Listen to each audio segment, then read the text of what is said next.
word to wise. Grass only greener when it's fertilized. Gave them truth in these songs, they prefer to lies. Destiny beautiful, adrift in her purple lies. You can't see me, you Stevie. Wondering how I reach more evolutions than Evie and make it look easy. After all of the issues, all of the problems, we can actually finally maybe actually record a show. And I'm going to turn myself down some because I see myself peaking. Because I'm angry. Oh my God. I mean, rightfully so. Yeah. Most days. Yep, let's talk about Moon Knight. You saw Moon Knight episode 4. I saw Moon Knight episode 4. You told me earlier, I think it was yesterday, that it got spoiled for you. Yes. Actually, you know what? It's as good a time as any. Carter? Yes. Get out of the Zoom call. We're going to Discord. We're going to Discord. That's what's happening now. We're just going to go to Discord mid-recording. It's fine. Okay, cool. I was like, you have to keep this in here. No, we're going to do it mid-recording. I'm leaving it in. Moon Knight got spoiled for me in such a low-down way. I remember you telling me. You said it. You said it kind of hurt a little bit. It was because of my own. I fucked up. You went to Twitter. Yeah, but the thing was, I completely forgot when Moon Knight came on. So 2 a.m. on a Wednesday, I see a tweet. Hey, man, if you don't plan on watching Moon Knight right at midnight on Disney Plus, you might want to get off Twitter. And then first thing I see is, yeah, he is absolutely right. You all do not need to be here. All you going to see is people talking about how Steven got shot and he ended up in a mental institution in this episode. I'm like, you fucking douche. Well, at least he didn't say anything about the hippo. He didn't say anything about the hippo. That was actually the most spoilery part that he could have said, actually. So we opened up this episode. First off, wild shit's happening. A lot of wild shit is happening. Khonshu, deleted. He's gone. He ain't here no more. Yep. And the beauty of this is that this kind of frees up. This actually kind of frees up, Steven and Marlene to kind of go off on their own little, adventure. They can do a little Indiana Jones's zing. This episode, which is actually pretty cool. It was cool to see. It was cute. It's funny. Mark and Steven arguing over what to do about Marlene, and Mark punching Steven in the face with his own body, throwing that man down a hole. It was actually pretty legit. Like, it was, like, I'm not gonna lie, like, and I guess maybe it's because we do this shit too much, but every time I see shit happen of that magnitude, and especially that episode, it's been baked into my skull now at this point. All I heard was, that was all I fucking heard was that noise. But the beauty of this is that, with this episode, us getting to actually, see more of the, I guess, the Indiana Jones elements, the mummy elements that were promised. That means we actually get all of it. We don't just get the exploration. We don't just get them digging through dusty tomes and whatnot and what have you. But it also means we get to see some actual mummies. Yeah.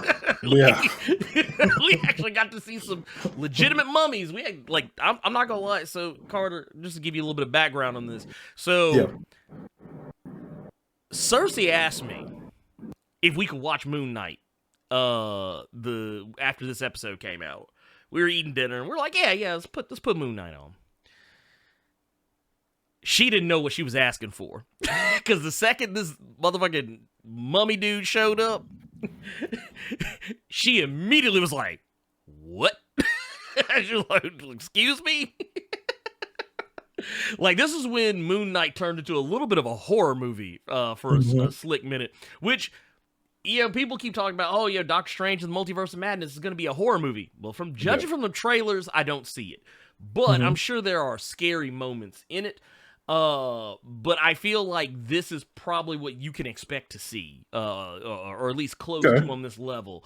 I feel like Moon Knight has been giving us a taste of all the things people have been wanting to get in the MCU, like case in point, people have been wanting to see Deadpool in the MCU. I think Mr. Knight is kind of like a test feeler for what you could potentially expect to see. Like I said, just a feeler, just a tester.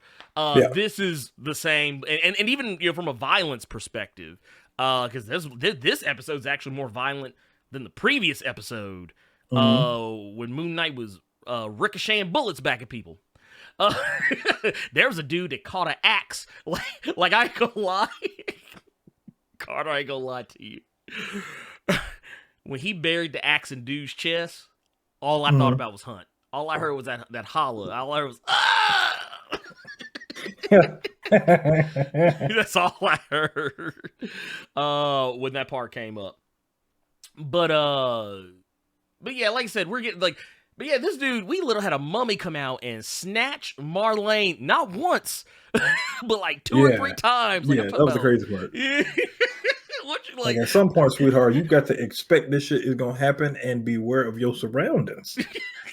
I just love the fact how, like, she got free, And then the motherfucker came back. Nah, get your ass back. Yeah. Get your ass back.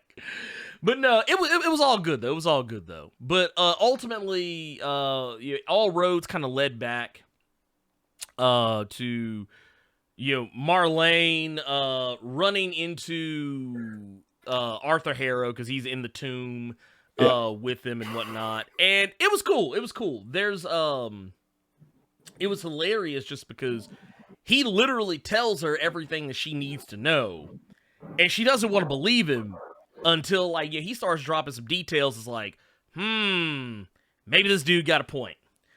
And basically kind of telling her what we already kind of learned in the previous episode, that Mark was there when her dad died. Yeah, that's typical villain 101. Yeah. You put some truth in there to help your agenda. Yeah. Right. Well, the thing I actually thought was pretty hilarious about those, and I don't think we talked about this last episode, but so her dad died like 10 years ago. So that means Mark had been in MCU for a minute. Because all of this stuff actually lines up. Like Mark becoming Moon Knight happened roughly around that exact same time. So that means Moon Knight has actually been around for 10 years. He still ain't stopped Amit. This dude taking his sweet ass time. But they do end up finding the avatar, the previous avatar of Amit, which this was, this kind of gets into some National Treasure and Mummy levels of fuckery, because this isn't a real thing. But now I'm not saying that Alexander the Great was not a real thing. I'm more saying that the nature of Alexander the Great being buried where they said he was buried in this episode is not true. His body's actually never been found. But he was a pharaoh. He would have been buried this way if that is what he ultimately chose he wanted to do. It is nice. It's a cute little kind of setup, a little tease of some shit. But I think the thing that everybody is ultimately kind of freaking out about is, and it's a scene you said got spoiled for you, was the whole Arthur Harrow shooting Mark and presumably killing him and sending him to the gulag we all get sent to when we die in Call of Duty. But it's trippy though, because we've seen these shots in the trailers. We just didn't know what they were. We didn't know what it pertained to, where it came from. We didn't know if this was like a flashback or, or something else. Because I think we even talked about this in one of the previous Blerd caves, where we were like, oh, yeah, there's this part where, Stevie's passed out on the floor, got the Moon Knight action figure sitting next to him. Apparently this dude was sitting here watching TV with a movie called, what was it, Tomb Buster? I think so. Yeah, Tomb Buster about Dr. Stephen Grant. That was so fucking silly. And then, a lot of, okay, so people who aren't familiar with the comics, everyone's like, oh my god, this is so weird. I've never seen anything like this before. Except, Carter, you and I, we have seen something like this before. we have seen something like this before, and it's a little comic called Moon Knight Volume 8, Number 1, by Jeff Lemire and Greg Smallwood. We done synced it.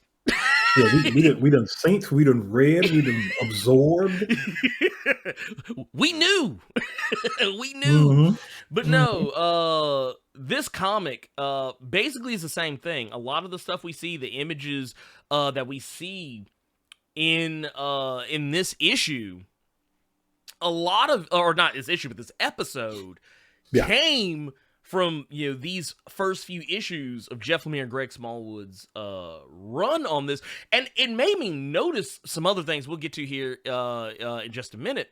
Mm-hmm. But what I really liked about this was, so for those who don't know, in this particular setup, Mark is in some kind of a Egyptian-looking mental institution, and pretty much everything is just messed up for him.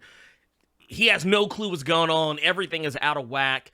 This is actually where Crawley gets reintroduced into the Moon Knight mythos, because he's a character that was kind of dipped in and out of Moon Knight comics. But the version of Crawley that we're actually seeing on the show is this motherfucker right here, pointing his finger to his head. And we even see him in this episode in roughly, about roughly the exact same fashion. About roughly the same fashion. I think there's a point where let's see if we can pull this. Let's see if we pull this image up right quick. But yeah, you got a point where Crawley's out here reading bingo numbers. He's like, man, what's good? He said, who got the bingo? And we even see Marlene, who apparently steals Steven's bingo. Steals his bingo. She's like, you won. We won. What are they winning that she's been stealing it? Because this is obvious that she has stolen it a few times. If all she getting is that Jello cup, you get that extra Jello cup, I'd be a little bit upset. Oh, I would have been hot. I'd have been hot. I'd be like, man, you stole my look, you stole my fruit cup. Several times, apparently. she's like, I'll share it with you. This is going to be the time I'm going to share it with you. Be like, motherfucker, what?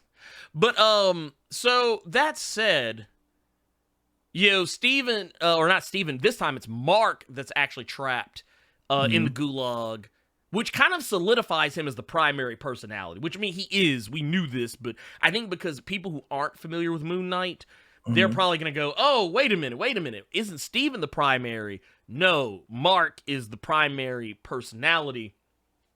And it's solidified here because Mark is the one that Harrow is talking to when he's in the psych ward. And of course, he is the one who has to break Steven out of the sarcophagus that he gets trapped in. But that part, I think a lot of people are going to and once again, there's a couple little hints. We talked about this last week.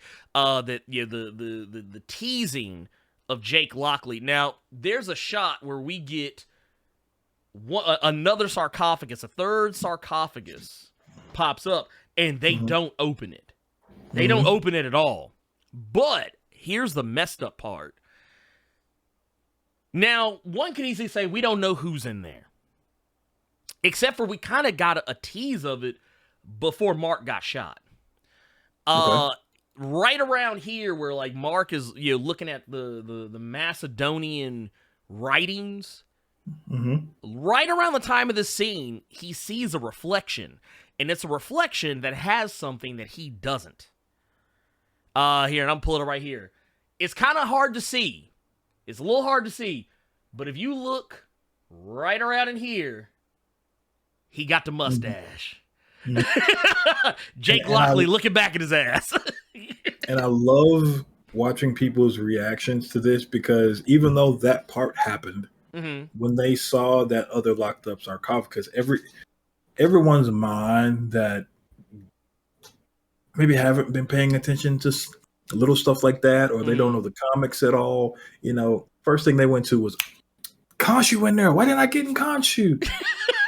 That was literally the first place. I have seen like 4 or 5 reactions to this episode, and literally all of them have said the same thing. Oh, that's Khonshu. Why are they not breaking Khonshu out with him? Look, No one has acknowledged that. that No one ain't has nobody acknowledged touching on that. this. Ain't nobody touching on like big ass mustache right here. Look at that. Like you know what I love? Everybody's freaking out about seeing Superior Iron Man in Doctor Strange, in the Multiverse of Madness. People sleuthing, they trying to come up with all kind of reasons for why Lashana Lynch is Tom Cruise. But they don't want to see this.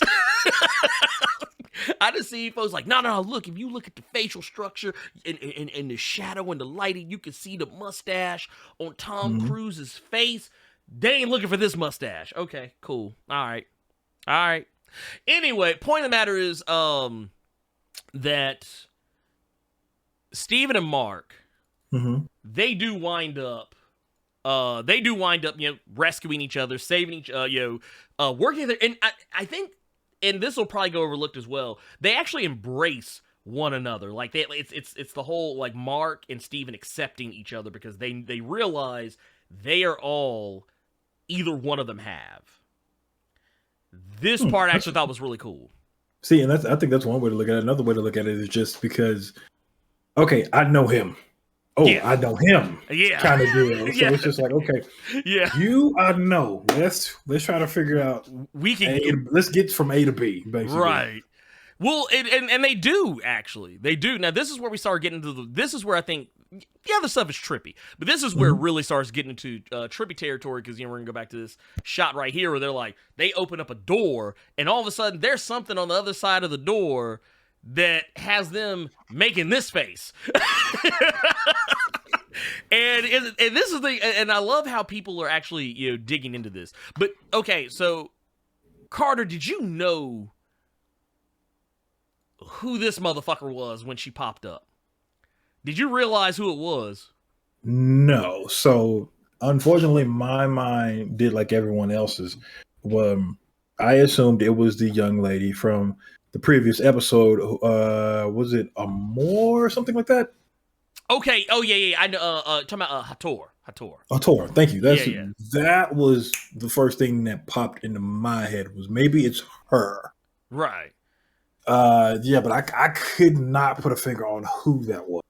Okay, so like I can tell you right now, this character, and this is actually a character that was teased in the first fucking episode. Okay. This is Taweret. Is an Egyptian fertility goddess.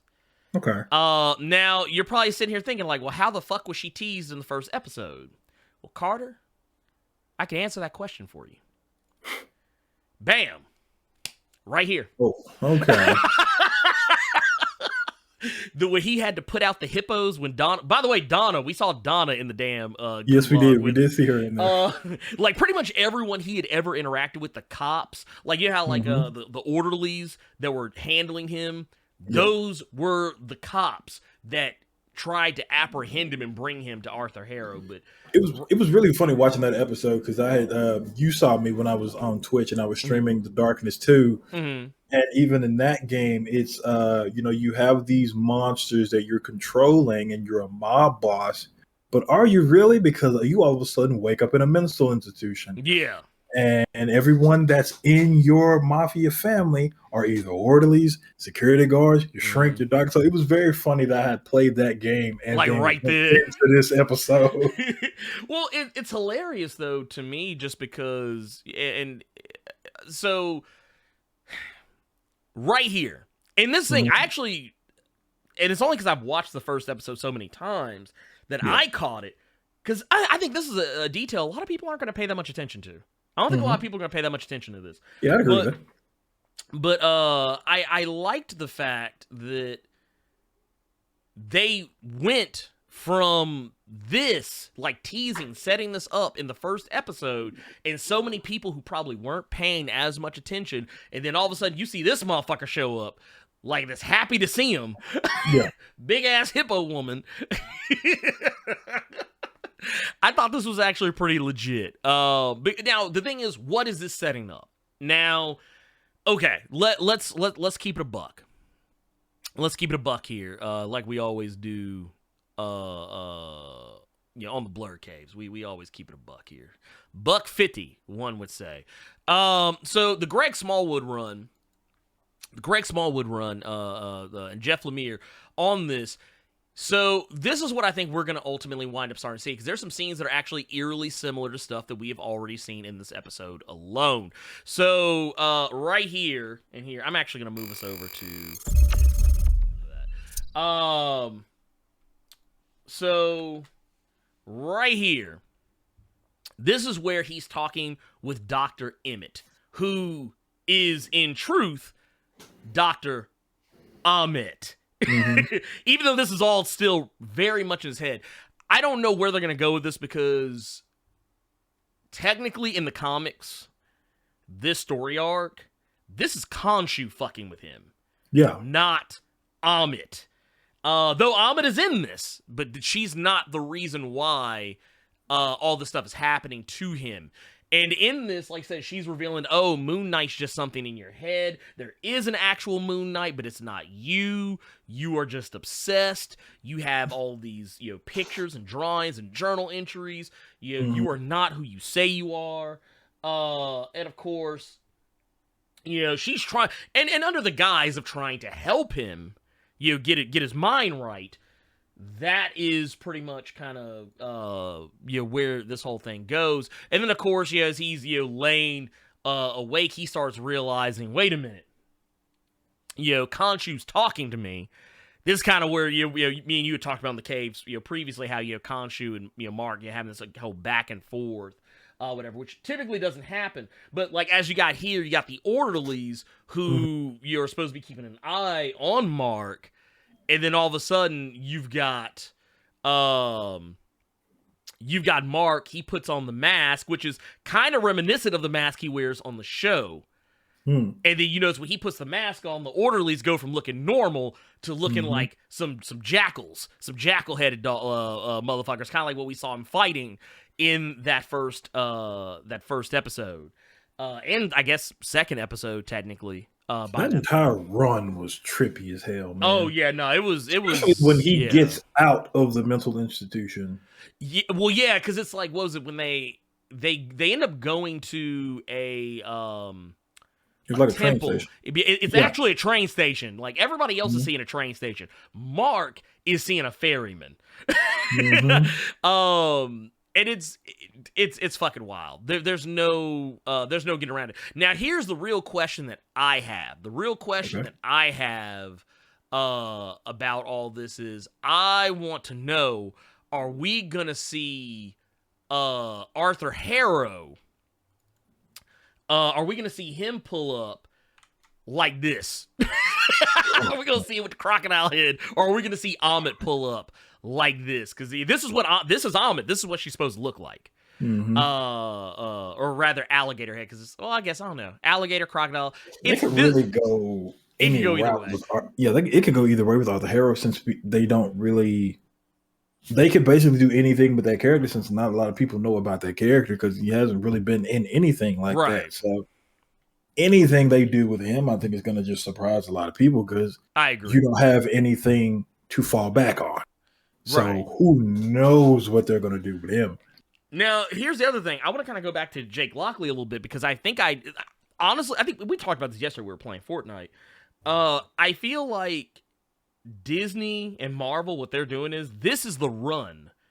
This is the version of Moon Knight that they have based this show off of. And the reason why I say that is because of Jake Lockley.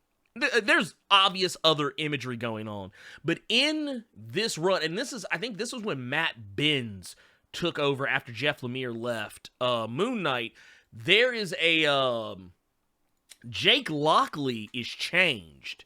Jake Lockley is no longer the cool, smooth, laid-back cab driver who's got his ear to the street. He's the guy that knows all the stuff going on in the criminal underworld. He's how Mark finds out. Like, he's basically... Because basically, Jake Lockley was Matches Malone. He was Matches Malone for Batman. But he was a personality as opposed to just an alias.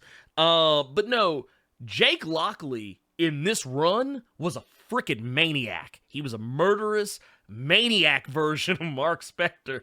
And that's kind of what they've alluded to him being in the show, that he's more violent than Mark. Whereas Steven, where Steven is the softer, more innocent side of Mark, the non-violent side of Mark, Jake is all of Mark's murderous, murder hobo intentions. And that's kind of what they went with in this run. But yeah, and I think this set of panels right here actually says the best. Was says so you met Mark. Mark's disturbed as hell. Now imagine that he took all the worst parts of himself and let them fuse into a living person. That is the way they went with Jake Lockley, from that point on.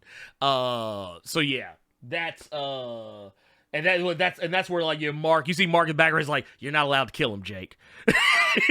and like I said, I don't know why I didn't see this coming. Because once again, we've read this shit. We've read this. Yeah, shit. and because one of the things is that I was always a fan of the Mr. Knight character. Yeah. And on the show, the one thing I've kind of complained about a little bit is just I don't like that they're turning Mr. Knight into a goof just because of the Warren Ellis stuff. And when you bring up this run. And this run, toward the end, actually, when it came to dealing with Moon Knight and Khonshu, the Mr. Knight persona was completely Jake, because he was the real one that got his hands dirty. Mm-hmm. He was the one. You would rather deal with Moon Knight than Mr. Knight if you saw that suit on. Yeah, because he was the do dirt. He was the do dirt dude. Yeah. He was the guy you're like, no, I don't you see Mr. Knight, you're like, oh shit. Yeah, and Jake was completely that personality, while Mark and Steven were back and forth in that Moon Knight one. Right. So maybe if they see that hippo and get freaked out, maybe the sarcophagus opens up that has Jake in it. Maybe that suit comes back on. Mm-hmm. Maybe Harrow gets two-piece. We don't know. Right. Hey, look. Well, and that's the other thing I'm kind of wondering too is what's going to happen with Jake? Because once again, Steven clearly has control over Mr. Knight, the Mr. Knight persona. Mark clearly has control over the Moon Knight persona. So it begs the question: what is Jake gonna look like when he summons a suit? Is he gonna because for all even though it's more of an Egyptian kind of mummified look that Mark has when he's in the suit, it looks more like the traditional Moon Knight costume. I'm wondering if Jake is going to be the one where it's remember where Moon Knight, oh God, I'm trying to remember what run it was. I think when was it?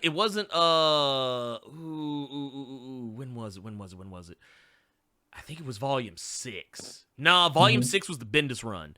It might have been it might have been during the Warren Ellis stuff, maybe. I think that he had that suit, where he had the suit that had the black in it.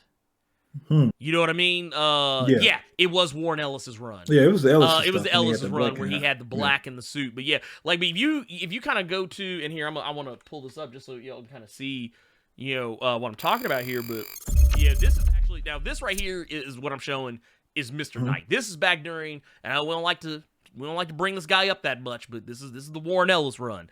I'm starting to wonder if, as a result of what they're doing, if this is what Jake's suit is going to wind up looking like. That, I mean, I'm not saying it is. Yeah. I'm just saying it would be kind of cool if it did.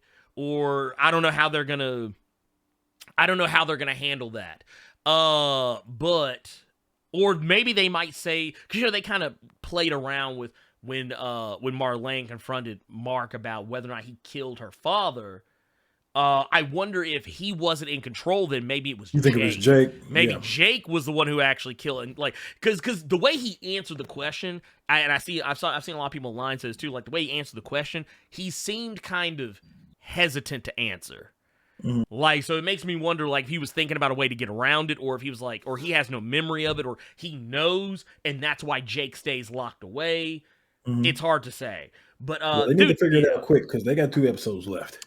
Oh yeah. No, it's 2 episodes left in this shit, and A lot of the stuff that they're doing right now, you can't save this for a potential second season. You can't. No. Well, they're not even getting the second season. Okay. This is okay. Maybe because of how popular the series is, maybe because originally Loki wasn't supposed to get a second season, but the show became so popular. I think about midway through they changed their minds. They realized they had more story to tell.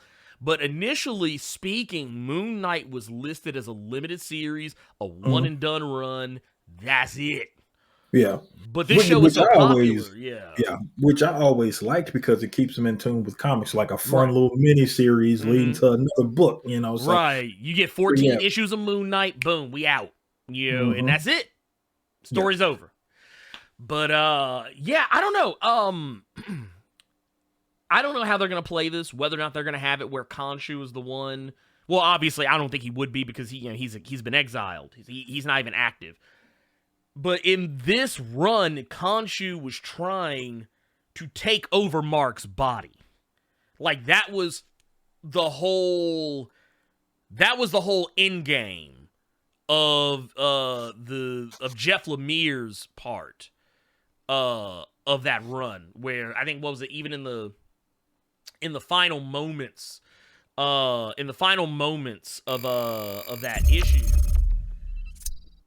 it was basically like, Mark basically had to accept his other personalities. That was kind of what this was all about. It was about him accepting the other personalities in his head and embracing that and embracing the chaos within himself, and then ultimately bringing those 3 personalities together, himself, Jake, Steven, bringing them all together, and then crushing Khonshu. Literally crushing Khonshu's head.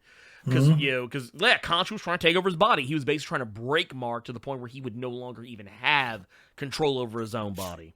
And then you fast forward to now, and Khonshu and made Steven and Mark whoop all the fucking Avengers. This run didn't happen. This shit got retconned so quick. Well, I think what actually happened, this did stick. This actually did stick. But what happened was Khonshu just forgave him because he found him useful. But the thing a lot of people forget about is, so during that run, Jake knocked up Layla. I think it was Layla he knocked up, and they had a baby that Mark didn't know about, and that baby still exists because they've referenced the baby as well as the Avenger stuff in the current Jed McKay run. When Tigra shows up and she's all like, trying to figure out like what's going on in Mark's head, he brings up the child. He brings up the secret child, and he brings up, and of course, the reason why he's even talking to Dr. Sturman is because the Avengers are basically like, you got to see a shrink. Yeah. Black Panther like, nah, pimp, you got to go talk to somebody. Yeah.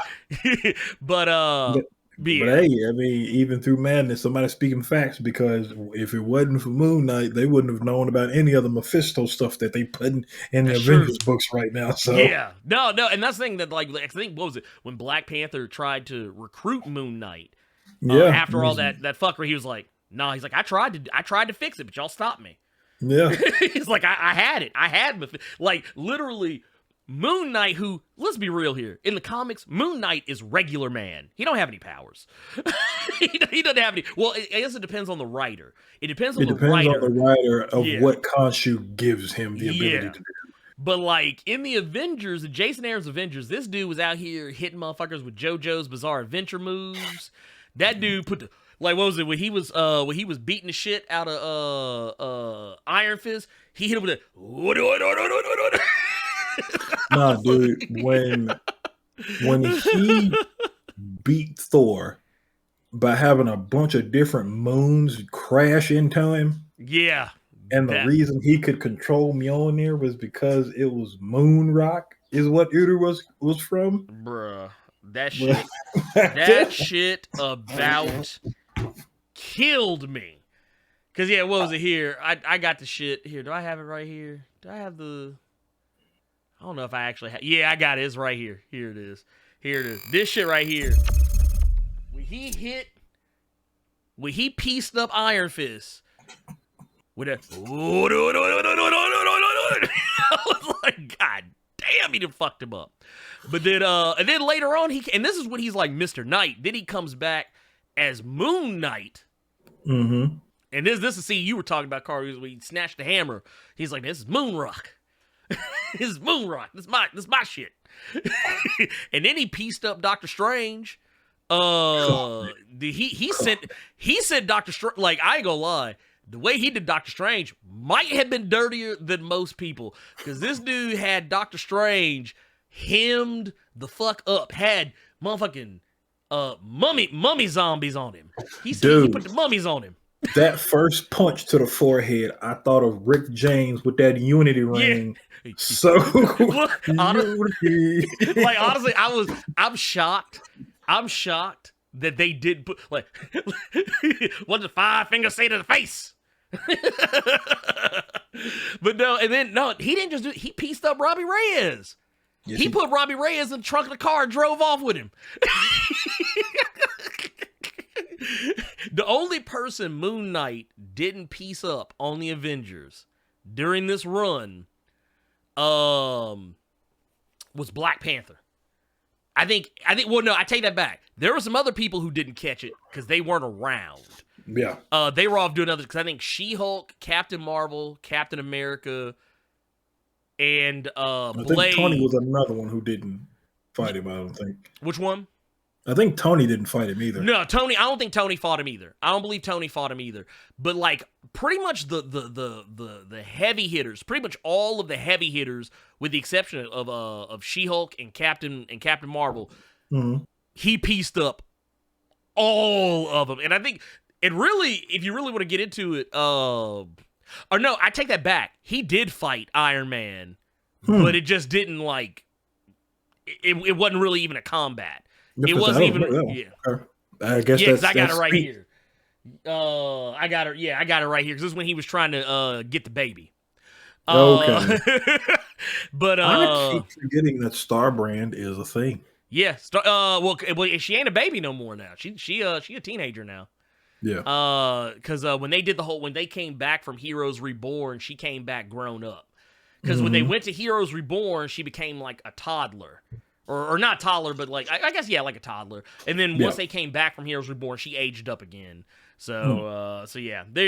Comic talk, y'all. You know, we talk about comics here.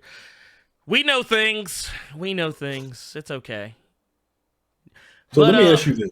Go ahead. Because I know that you really, really loved that first episode, and we're 4 episodes in now. Where would you put this show? Like, take what we have right now with these 4 episodes, and you stack it up with the other Disney like Plus shows we've gotten. Hawkeye. Where would you put this? Oh, this has been my favorite show so far. Period. This has been my favorite show. I like it better than Wanda. I mean, anything, and I want to make sure people understand what I'm saying when I say this, because we live in this society where when you say you like something better than something else, that means you hate the other thing. I give you shit about it all the time, just fucking with you, obviously.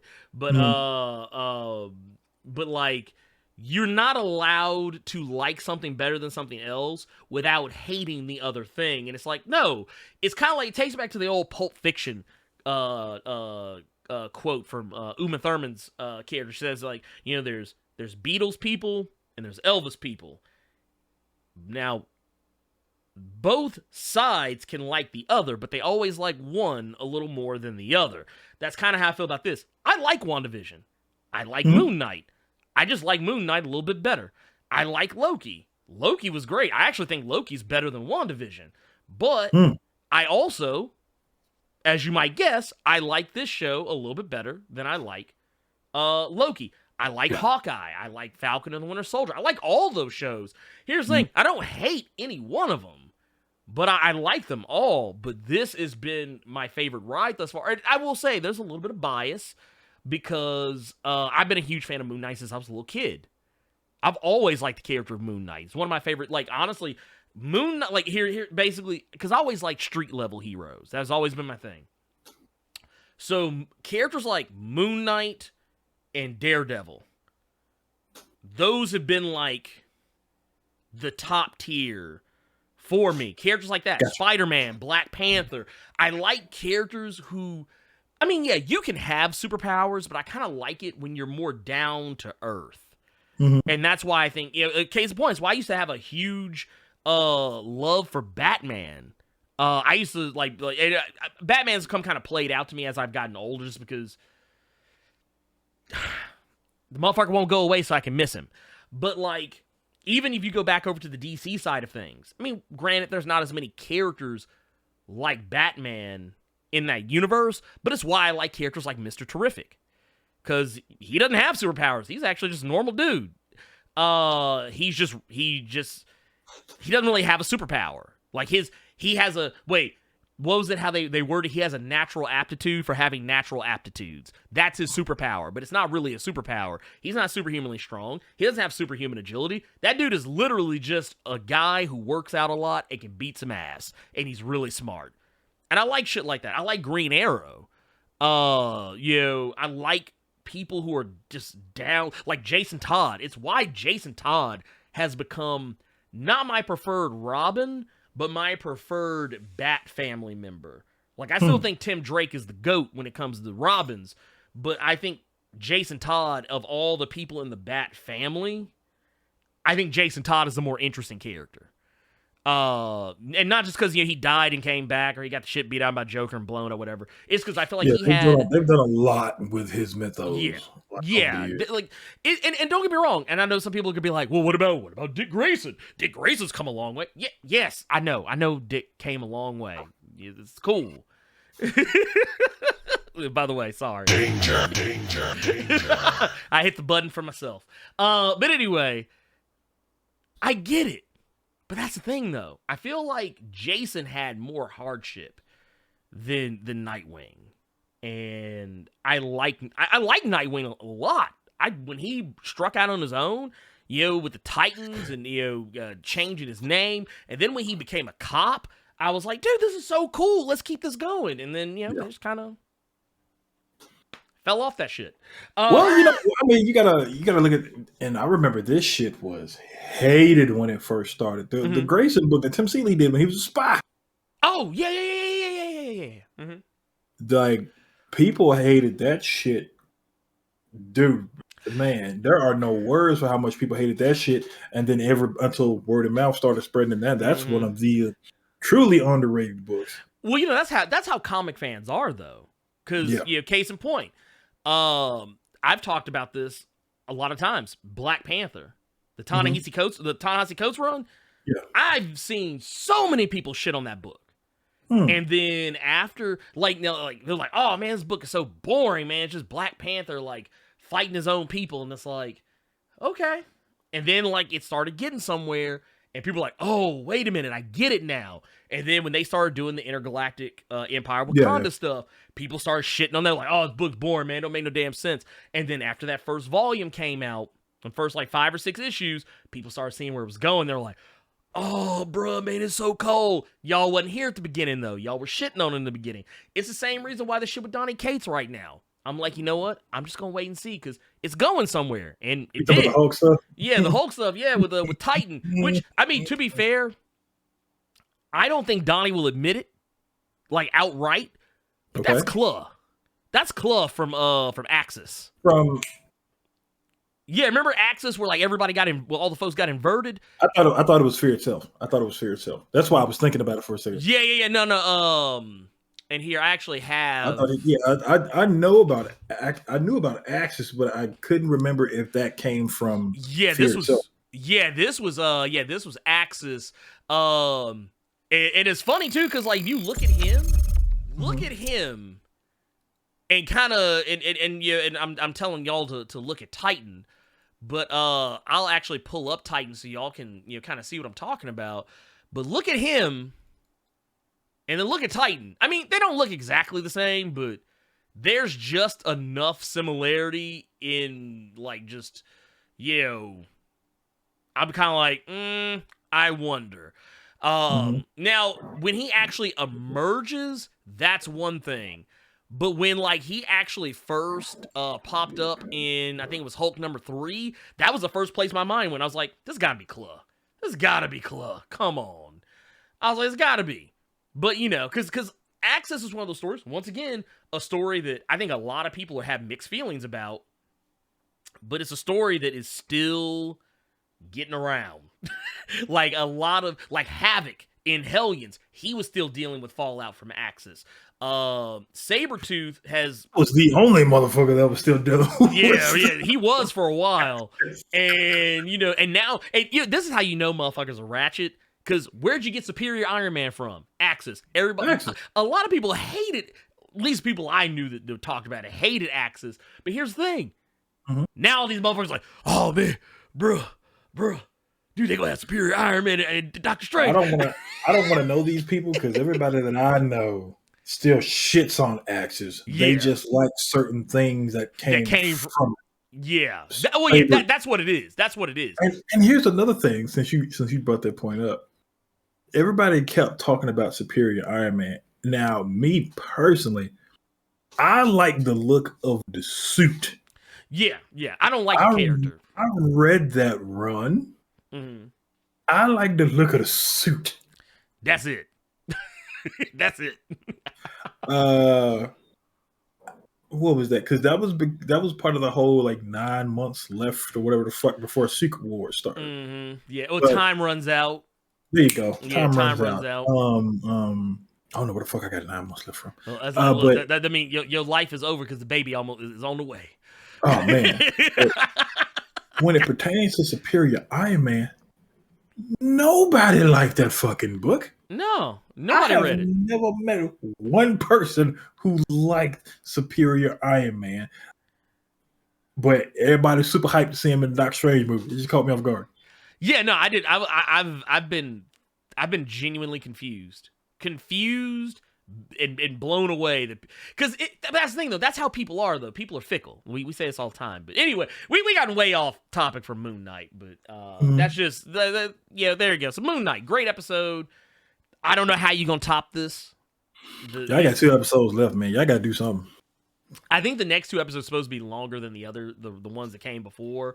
Not by much. They'll probably be closer to an hour than the other 2 have been. I mean, the other 4 have been. But definitely can say I'm ready to see where all this goes. Because now I'm just like, okay, all right, once again they delivered. They said the 4th episode is gonna have a trippy, mind fuck. Of a plot twist. It is like, and it had it. I think it's more trippy if you never read the comic that it came from. Like you'll be more surprised. But at the same time, being familiar with that Jeff Lemire, Greg Smallwood run, I'm more interested in how this is going to end than I was before, and I was already really interested. So yeah, there you go. Yeah. Carter, let's move it along. Let's switch gears. We're gonna switch gears. Let's talk about that Thor, Love and Thunder in Paradise. You remember that show? Yes, I do. Dude, they really tried to make Hulk Hogan the star. Do you remember Sting was on that show? I do remember. He was a bad guy. He was a bad guy. Mm-hmm. Sting was the bad guy. Like, bruh. But I think, or I guess he wasn't so much the bad guy. He was like a professional rival or something like that. I forget. I think he was a bad guy first, and then like as they got towards the end of the season, like they kind of softened up on each other. But anyway, no, Thor, Love and Thunder, which is this trailer was actually supposed to come out a while ago. I remember this because the Boys' official Twitter account dunked on Taika Waititi for it. He called it and said, well, about goddamn time, better late than never. That's when they retweeted the trailer when Taika had posted it. But I mean, it was all tongue in cheek because yeah, of course. I just didn't know that was a thing. Okay, that was a thing. So yeah, Thor, Love, and motherfucking Thunder. It's coming July of this year, I think. Shit. Mhm. Yeah, July. Which, dude, can I just say, man, we're eating kind of good. I don't know how to feel about it. We're eating kind of good because, Carter, I don't know if you've thought about the ramifications of this. Mm. So we have Doctor Strange in the Multiverse of Madness in less than 2 weeks. Yeah, next month. Yeah. Which means Moon Knight, the finale of Moon Knight, comes out the week that Doctor Strange comes out. Mm. And then after this, we're getting Miss Marvel in June.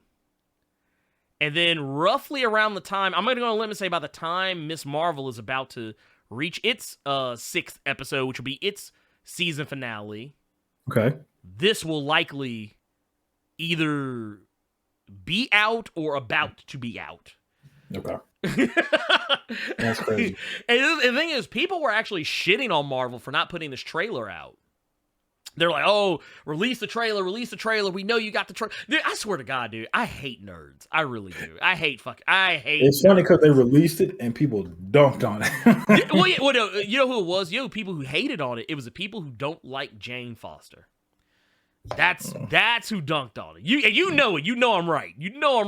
Because No. Yeah, I was having a conversation with our mutual friend Bishop about it. And the first words out of his mouth were, "Man, I heard the only people that didn't like it were the comic nerds." I thought Jane Foster's story that sounded cool. No, because it is. It fucking is. And then I explained it to him. I explained to him the aspects of Jane Foster's story. She has cancer. She's dying. She's still worthy because she wants to help people. But every time she turns on the door, it just completely gets all the chemo out of her system. So she's killing herself every time it's poison. So she's killing herself every time she goes to help people. That sounds cool. Exactly. Yeah. That sounds fire. Because Jane is legit.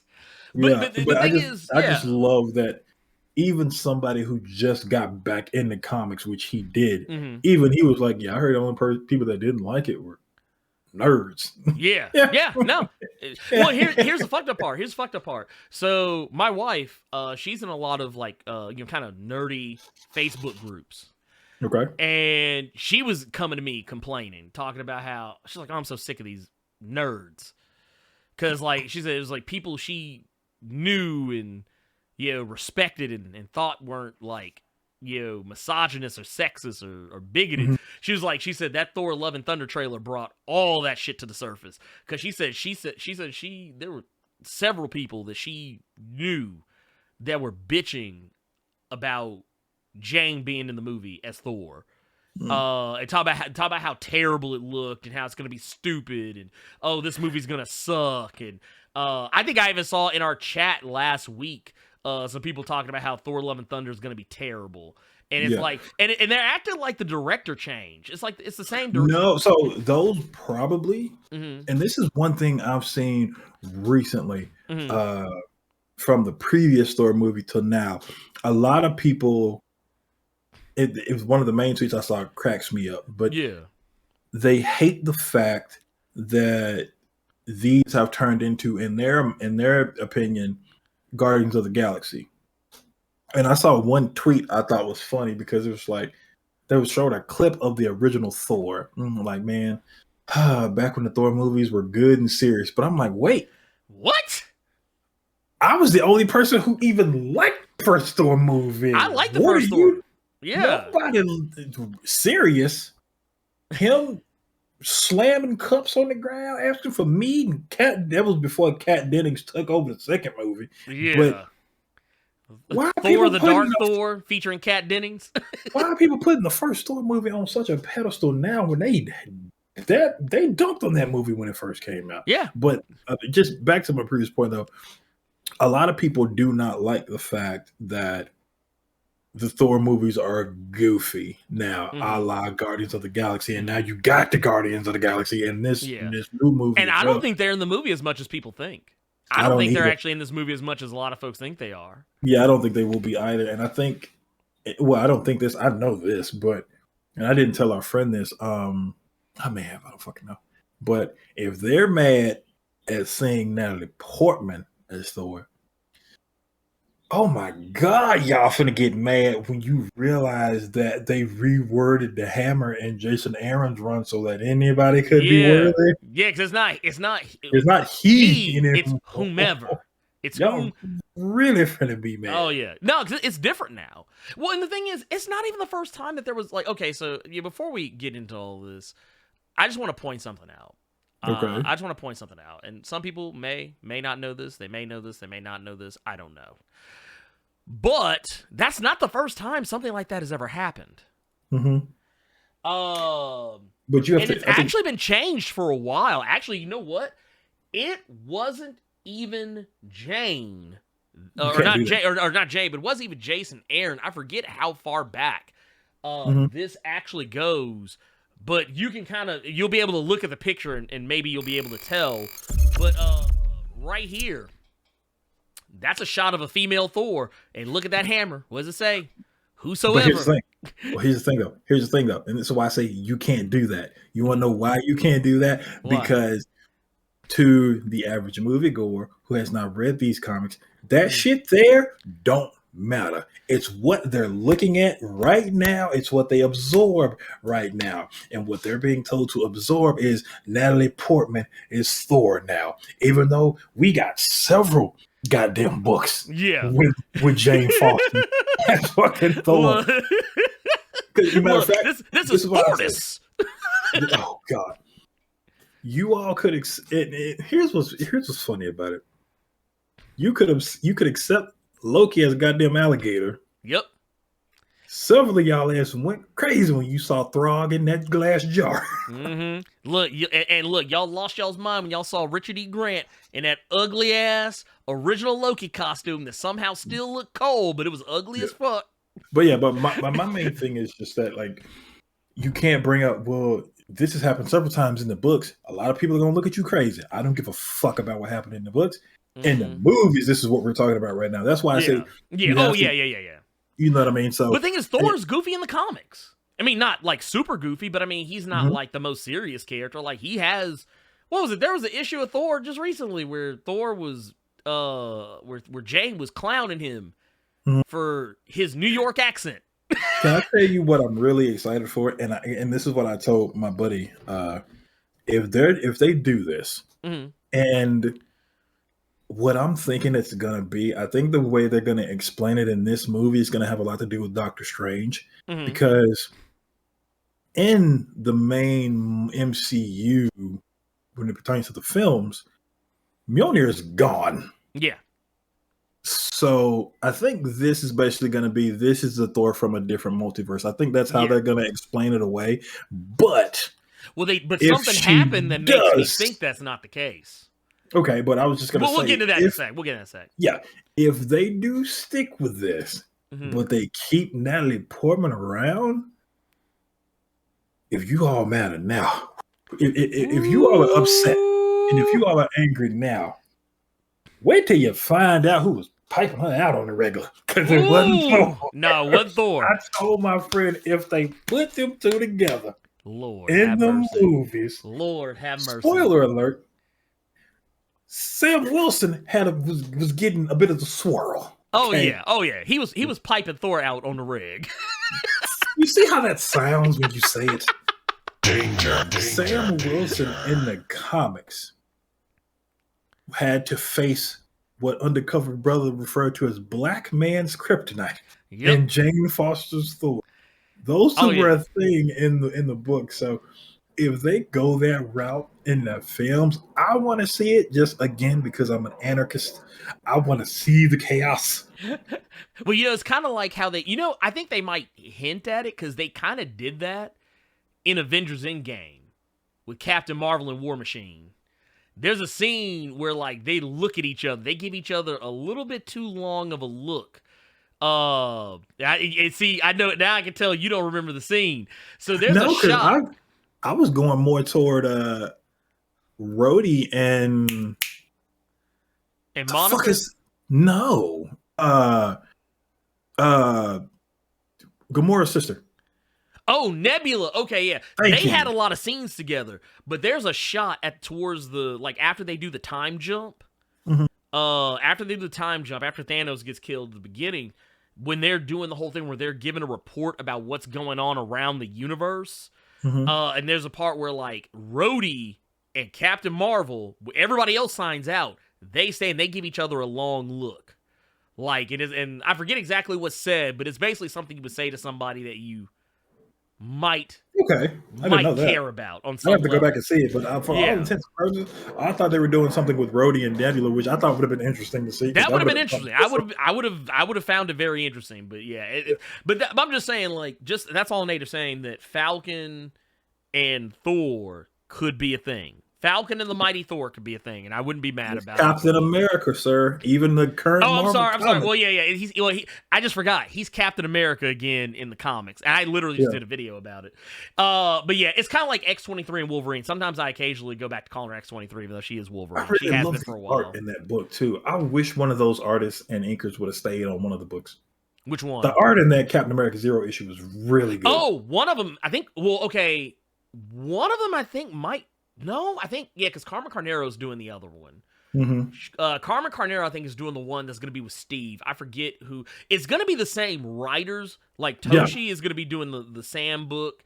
Colin Kelly and Jackson Lanzig, they're going to be doing the Steve Rogers book. But yeah, I think the artist is changing. That art was fire in that book. That art was tight, though. That art was fire. Also, I love the meta humor that was in. But anyway, we're getting way off base here. We're supposed to be talking about we're supposed to be talking about Thor: Love and Thunder. Anyway, let's take a look at this trailer. Let's take a look at this trailer.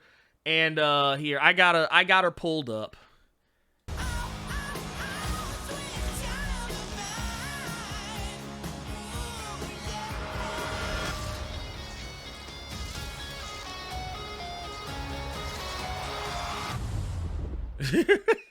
I saw how cracked it looked. I wonder if Odin's in it. Dude, okay, so I was actually thinking the same shit. I was literally sitting here like, oh, wait a minute. Uh-oh. Did I lose you? Oh, there you are. Wait. There he is. There he is. We lost camera for a second. Right. Okay, but no, so basically with this, with this particular, of course, we got we saw all the hits. I think we saw all the hits pretty much. I want to kind of run back through a few things. First and foremost, of course, is you mentioned something earlier about someone being in the trailer that you didn't realize at first. Mm-hmm. And so let's go ahead and take a look at that real quick. What he's talking about is you see that lightning bolt. That lightning bolt hit. That is not the Flash. That is not the Flash. That is not Ezra Miller in Hawaii trying to slap the fuck out of somebody. No, this is Zeus.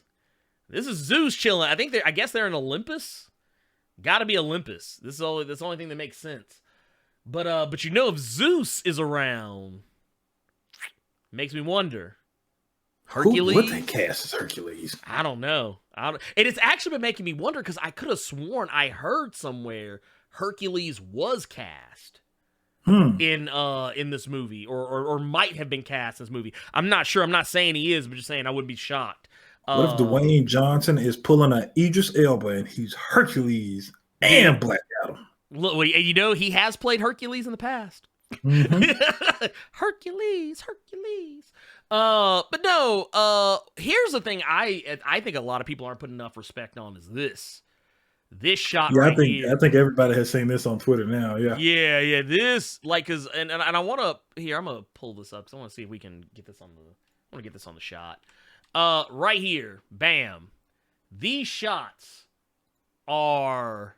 So that is so cool. That is like, dude, I mean, minus the pose. This is shot for shot. This is like shot for fucking shot, and I'm here for it, dude. I love shit like this.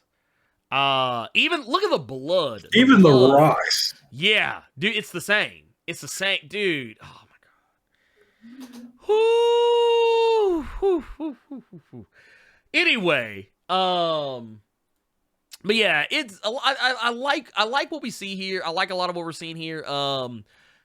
once again, kind of going back to the whole, the setup and everything. I'm still trying to figure out who this is. I'm not familiar with who this is, but clearly, I'm guessing this is going to show how he got the boat with the goats on it, or maybe his romance novel on right now. Yeah, well, because I get it. You remember how Jason Aaron's Thor used to jump back and forth between the past and the present and the future? Oh, the God of Thunder stuff. Yeah. Yeah. So I'm wondering if this is the case, because there are some other shots in this trailer. I don't have any of them directly in front of me, but there are some other shots that we see where it's clearly a bit of passage of time, or maybe he's younger. I think at the very beginning of the trailer, they show where a scene where he's, a younger version of himself. He's a kid, and they show when he's like a teenager, and they show when he's like a fully grown adult. So I'm wondering if we're going to see more, time skipping around and stuff like that. But we see off rip, he getting rid of that he getting rid of that Gucci Mane. He getting rid of that Gucci Mane belly. He getting rid of it. And we see at a later point, and this shot right here, this is actually one a lot of people have been talking about, because you know how Marvel is notorious for scrubbing people out of scenes. This is one of the ones. There's clearly somebody right there next to him. Oh, yeah.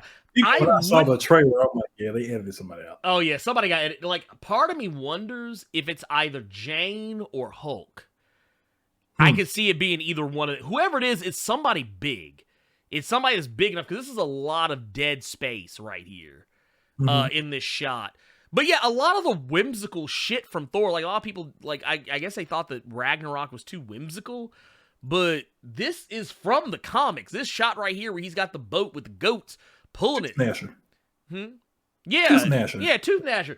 All of this is like, actually, now here's what I want. Are we going to get Thorgy? I knew not Thorgy, but Thori, the pit bull, hellhound. Yes. Yeah, dude, I ain't gonna lie. If they put Thori in this shit, if Thori winds up in the MCU, I'm a holler, because Thori, so back during War of the Realms, Thori was easily one of my favorite parts of War of the Realms, because he just was up to all kind of fuckery during that storyline. But we've gotten Throg. If we got Throg. Thori, we got to get bats. We got to get bats. Oh, no, I need bats. I need bats. Dude, we need bats. Man. We need bats of Doctor Strange, man. Yeah, okay, yeah. I want all the pets. All the pets. Give me all of them. And you know what? I don't give a fuck about the Inhumans, but get Lockjaw in here too, because he deserves nice things. He deserves nice things. The other thing I kind of want to talk about too, kind of briefly, or not briefly, is, of course, let's talk about the elephant in the room, Jane. Yeah. So once again, we talked about it earlier. Folks are freaking out about Jane. Some happy, some sad, some mad, some I don't know. But yeah, so you brought up the whole thing about the multiverse. The reason why I think this is the multiverse is because that hammer is clearly the one that Hela broke. But now I'm wondering, are y'all gonna pull from Donny Cates? Because as you mentioned, just recently in Thor, under Donny Cates. We just got the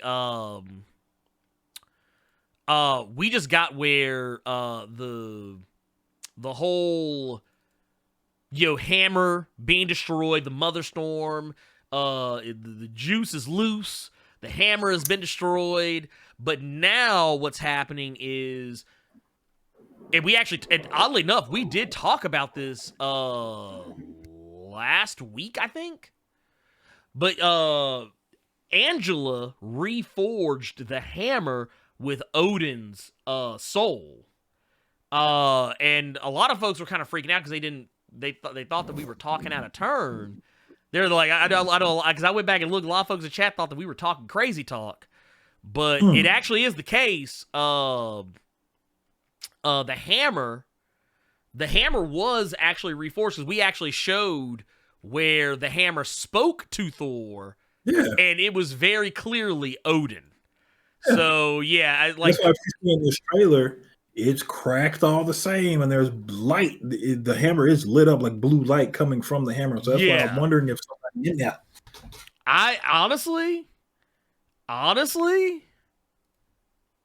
I wonder as well. I wonder if they would be bold enough to Odin aside, I wonder if they're bold enough to introduce the Mother Storm or the Mangog. Like, could you imagine? Like, because that's the first thing I thought about seeing Jane. Seeing Jane, I was like, are they going to bring Mangog? Can we see Mangog down the road? I wouldn't want Taika to do that movie. No, I want somebody serious. Like that movie, yes. Yeah, that's when I want to go back to being serious. I mean, you can be silly, and I think Taika has the ability to do serious, but I don't think he has kind of like how. And I will say, I admit, I had the same criticism of Ragnarok. While I enjoyed Thor Ragnarok, I did not enjoy the fact that they kind of just glossed over what I thought was one of the most tragic storylines in Thor history, which is, the whole Ragnarok. Everyone, all the Asgardians dying, trying to, save their way of life and also stop a major threat from ending all, creation, all this other stuff. Yeah, when you see everything blow up, you laugh your ass off at Hulk because he's jumping down there like, that's supposed to be something heartbreaking. You sitting there cracking up watching this shit. Oh yeah, but going back just because I want to make sure, because I always like having receipts. Yeah, like as you look at this hammer right here, it's cracked and broken up in about roughly the exact same way. And I'm not saying that it has to be. I'm not saying it has to be. I'm not saying I would be. But if this hammer that we see here, which right here you see it's cracked the fuck up. I wonder now. It says it's blue light. That's making me think the Mother Storm is in there. Maybe they're because in the MCU, the way the hammer was forged is kind of nebulous. Like we know that the dwarves of Nidavellir did it, but I don't think they ever mentioned the Mother Storm. It wasn't the dwarves. It was Peter Dinklage. Well, wait. Actually, it was a giant Peter Dinklage. I was like, you know what? God damn. Now with all the controversy, that happened, did you hear about how Peter Dinklage got mad that Disney was making Snow White and the Seven Dwarfs live action? No. And he was mad because they wanted to. He said because he felt like they were perpetuating a stereotype about little people or dwarves, I guess, as they prefer to be called. Yeah, that was the thing. This is the thing that actually happened. What? Yeah, he was mad. He was in his feelings. He was big mad boy. That dude was hot. Is he more upset because that movie is gonna make not just dwarves look bad, they're just gonna make Snow White look bad because none of the live action movies have been good from what I've been told. I like Snow White and the Huntsman. That didn't have nothing to do with Disney. Well, no, that didn't have anything to do with Disney. Thor was in it. Yeah, Thor was in it. Yeah, but no, like ever since I think the only reason he took this role is because they made him giant size. I think that's the only reason. I think if they would have made him be regular size, I think he wouldn't have taken the role because he's actually been very vocal about how he doesn't like the way dwarvish people are portrayed in popular media, American pop culture. One movie it was an HBO movie. He was the little person from Fantasy Island. Oh, did he? Yeah, it was a journalist. It was like My One Night with whatever his real name. Okay, yeah. That's crazy. That's actually pretty crazy. I don't know, man. Look, I'm not sitting here trying to shit on Peter Dinklage. I mean, he's a great guy. But and I get it. I totally get it. As a person who is a part of a marginalized community, I totally get where he's coming from. But I don't think this was the one, Chief. I don't think this is the one. But anyway, I don't know, Carter. What do you? I don't know, man. There's a lot of things I want to see. I know you're gonna ask me what I'm thinking and what are my thoughts on it, but honestly, my thoughts are honest. I don't care, and the reason I say that is just because I was not shocked. Mm-hmm. I was not shocked by what I saw. I was not surprised by what I saw. Mm-hmm. Mostly because I saw the previous movie and I knew that with them keeping the same director and stuff, okay, they're gonna keep that same feel. Okay, that's cool. When I saw the shot, I've read Thor God of Thunder so fucking much. I knew the shot when I saw it. I'm like, okay, then Jane Foster Thor, I could care less. Mm-hmm. Not saying I don't care about Jane Foster Thor. I'm saying that I don't care that she's in it because I've already read that stuff and I knew it was going to happen. Right. The main thing I want to see from this, because one thing that people have to realize is that this was a teaser. This wasn't even the real trailer. We didn't even see gore. We still have, We didn't even see gore. I was just about to say it. This is the lighthearted shit. Yeah. Because for a lot of you people that don't read the books, that big ass body, Gore did it. Yeah, that's Gore. That was matter of fact, here, let's here, because I want to. So that was my main takeaway from it. Well, not that I don't. Yeah, it's like I don't care about Jane Foster Thor being in it. I knew she was going to be in it. That's a thing that happened in the books. They were good books. And we knew she was cast. Like she walked out on stage at Comic-Con 3 years ago? Because she was announced in the same breath as Blade. Getting his movie. So yeah. To be completely honest with you, watching that trailer, I was that's neat. When's the boys coming out? Not shitting on the Thor movie. It's just I knew what was gonna go down.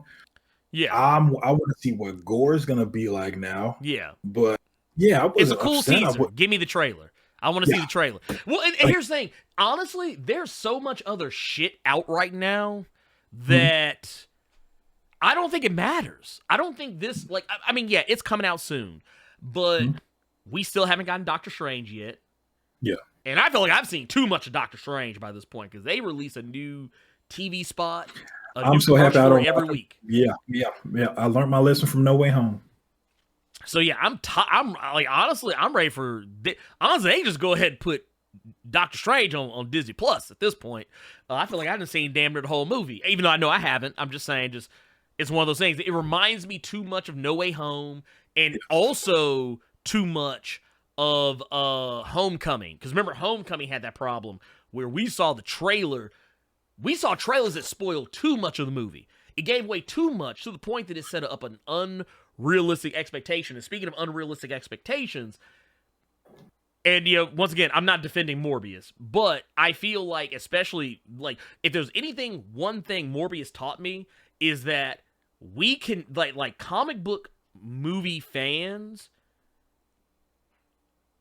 have way too high an expectation of certain things.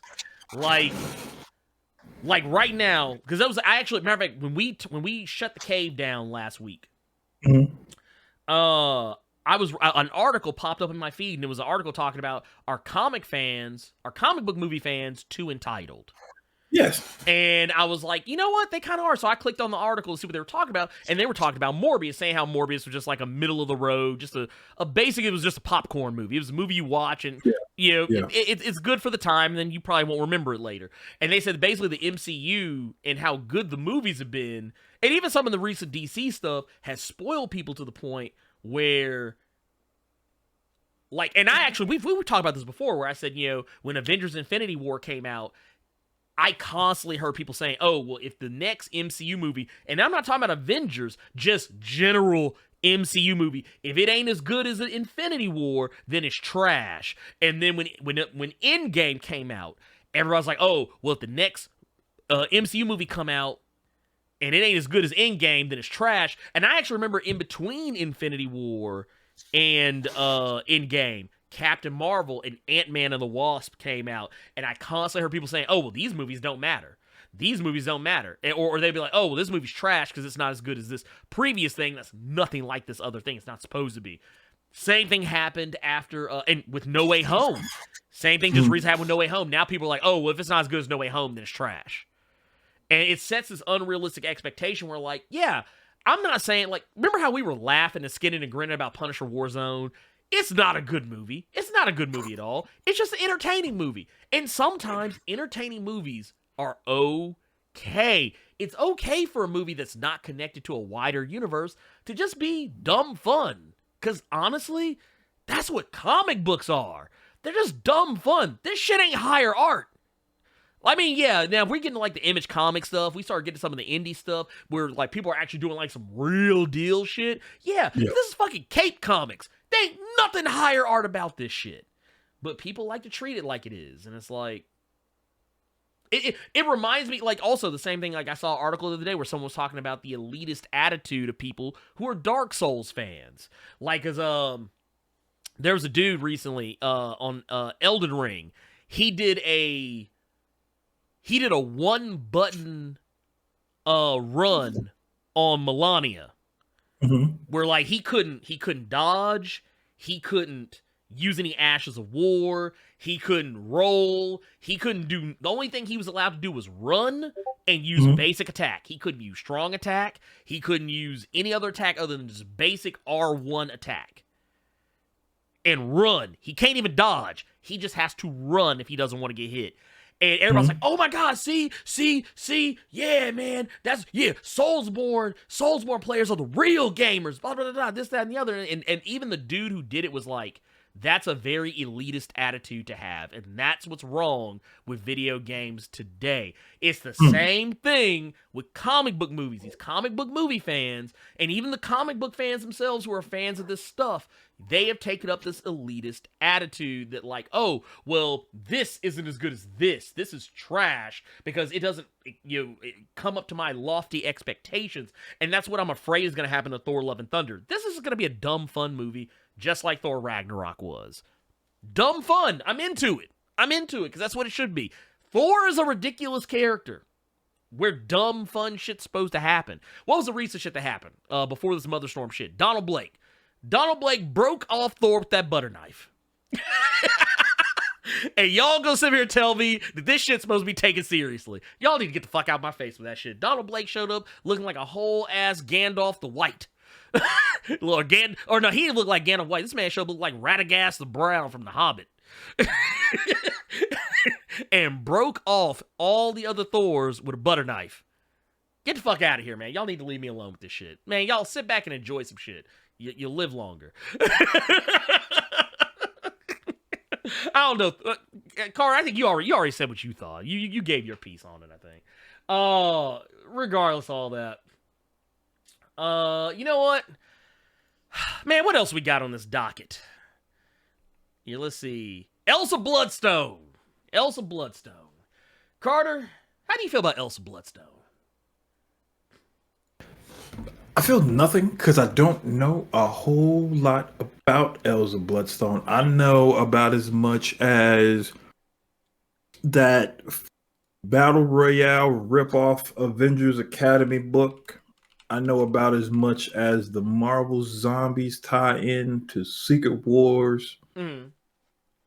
Which is to say, I don't know nothing about this child. He said, I don't know a motherfucking thing about Elsa Bloodstone. That's basically what he said. Y'all heard it here first. Carter doesn't know anything about Elsa Bloodstone. Well, here's the good news. I have good news. Elsa Bloodstone is a pretty interesting character all the way around. Basically, so for those who don't know, Elsa Bloodstone, she's a monster hunter. Think Blade, but a woman. And she doesn't just hunt vampires. She hunts monsters in general. Typically giant monsters, or just monsters bigger than the average person. And her and Blade even kind of have a little bit of a professional rivalry between one another, which I think would be interesting to see played out in the MCU. However, Elsa Bloodstone hails from ye olde England. And she's actually a pretty cool character. I mean, her whole thing is guns and stabby weapons, but mostly guns. And you see, she keep the double barrels. She keep the boomstick on her. Batman would be in trouble if he fucked with her. I ain't gonna lie, since they put Batman on HBO Max, I done rewound that scene I don't know how many times. You hear me like, ah! Anyway, but no, so we just recently got word that now granted this hasn't been officially confirmed, but we do know that the Werewolf by Night Halloween special is being filmed currently. This is going to be it's a one shot. This isn't a season of a show. It's literally going to be like maybe a 30 to 40 minute like short. If that. But for those who don't know, for those who are unfamiliar with the character of Jack Russell, the Werewolf by Night. Jack Russell is a guy who you typically don't see much from nowadays. He's kind of not the most popular character in comics right now. But he is interesting. He is an interesting character. He has a long history, and is actually where Moon Knight got his start, was in Werewolf by Night. Where Moon Knight wasn't even like a guy with DID or the Fist of Khonshu. He was just a mercenary who took up a job to hunt a werewolf. That's all it was. It wasn't no Khonshu, no nothing. He was a regular man in a white suit. But no, they are making this Werewolf by Night one-shot, which I think they should do more of. I think they should do more one-shots. Like just do, like, I don't need a season. There's some things you can do in just a, boom, give me like 30, 40 minutes, maybe an hour. It don't have to be a full movie length thing, just something short, get in and out, boom, boom, boom, boom, boom, and I know what I need to know. Just something fun. Once again, fun. We like fun. But this short that's coming up is going to have Elsa Bloodstone in it, reportedly. And the actress who is supposedly, like I said, I want to make sure I'm very clear when I say this. I'm not saying she is going to be playing Elsa Bloodstone. I'm just saying that it's likely. And it's going to be actress Laura Donnelly. Carter, are you familiar with Laura Donnelly? I am not. So basically, Laura Donnelly, for those who don't know, she's on the HBO Max series, The Nevers. Okay. She's the star of that show. She plays the main character. She's actually a really good actress. I like her a lot. She's solid. Honestly, you know how we always talk about how when some person gets cast for a role, and it's cool because we've seen them play characters like this before. They're like, oh yeah, they've already played this character. It's kind of like when was it Frank Grillo? Even though he plays Crossbones in the MCU, I always thought he would have been the perfect guy to play the Punisher, because technically he already played the Punisher in the Purge Anarchy. Then the Purge movie, he was basically the Punisher, but just in a roundabout ass way. But even had a dead family or dead child. He had dead child. But in this case, Laura Donnelly is technically already playing a version of Elsa Bloodstone. Only rather than trying to hunt monsters, she protects people who are perceived as monsters. So yeah, I think it would be cool. I think it would be very interesting. I don't know how I could see her with the red hair, but I'm into it. I think it could be cool. I don't know, Carter, what do you think? It could be something. I'm wondering how they're going to do this one shot. I'm wondering if it's going to introduce her for something bigger, or if this is just going to be something fun that Marvel is going to be doing. I'm not going to lie to you. When I first heard about the whole werewolf thing, a little part of me assumed that Deadpool might be involved. Only reason being, I just recently reread the Jerry Duggan Deadpool run, and I just actually went through that too just very recently. And there was a portion there where he gets married, and he is basically the king of like the monster stuff. Yeah. Because his wife, which I think he still is, isn't he? He's not. Okay. I don't think he is anymore because he's not with Dracula's chick. But there was some stuff going on with him and Elsa Bloodstone as well. Yeah, they had a thing, didn't they? They had like a little thing, yeah. And one of the more recent Deadpool that was runs, the Kelly Thompson Deadpool, if I'm not mistaken. Yeah, so I think that was Kelly Thompson's Deadpool. And yeah, that was relatively recent. So that was the only thing. I'm wondering if this is going to be just a kind of a funny, cheeky way, even if it's like a one-off, somebody saying Wade or something. So I don't know. That's kind of where my mind went. But they could do something completely different. And I don't know, just because, October ain't that far. Right. There's no telling. I'm interested to see what this is going to be, though, because if this one shot goes well, then they may do this for something else down the line. I mean, I'm into it. So, we can only hope. Yeah. But yeah, I mean, also that was a little no. We'll see. I don't really have any I don't have any major connections or whatever to this. Let's see. We got you know what else we got, Carter? Yeah. We got Black Aquaman. Blackwoman is what they call him in the Blackwoman. streets. Lord, now you just said it. Look now that's gonna be a thing. That I need to change the lower third to Blackwoman. But no, Jackson Hyde, who is currently Aquaman. I know a lot of people probably thought it was gonna be Calder, from Young Justice. I'm sad to say, not the case. Speaking of Aquaman, man, sad face for all those fans of that book that got canceled. Oh wait, what got canceled? Aquaman. Oh, it did. Wow, which is funny that they announced this. Is like, okay, well, what makes you, if y'all cancel Aquaman, what makes you think people gonna come see this? But apparently, Jackson Hyde is gonna be getting a HBO Max movie. So this will be interesting. Jackson Hyde, for those who don't know, if I'm not mistaken, was introduced during DC Rebirth. Okay. It was basically their way, because, you know, people love Calderon from Young Justice. So a lot of people got excited thinking Calderon was going to be brought into the main continuity as he is in Young Justice. But what they ended up doing instead was they just created a new character named Jackson Hyde. Kind of gave him a slightly similar look, albeit they changed his hair from being just like a basic natural cut to having dreads.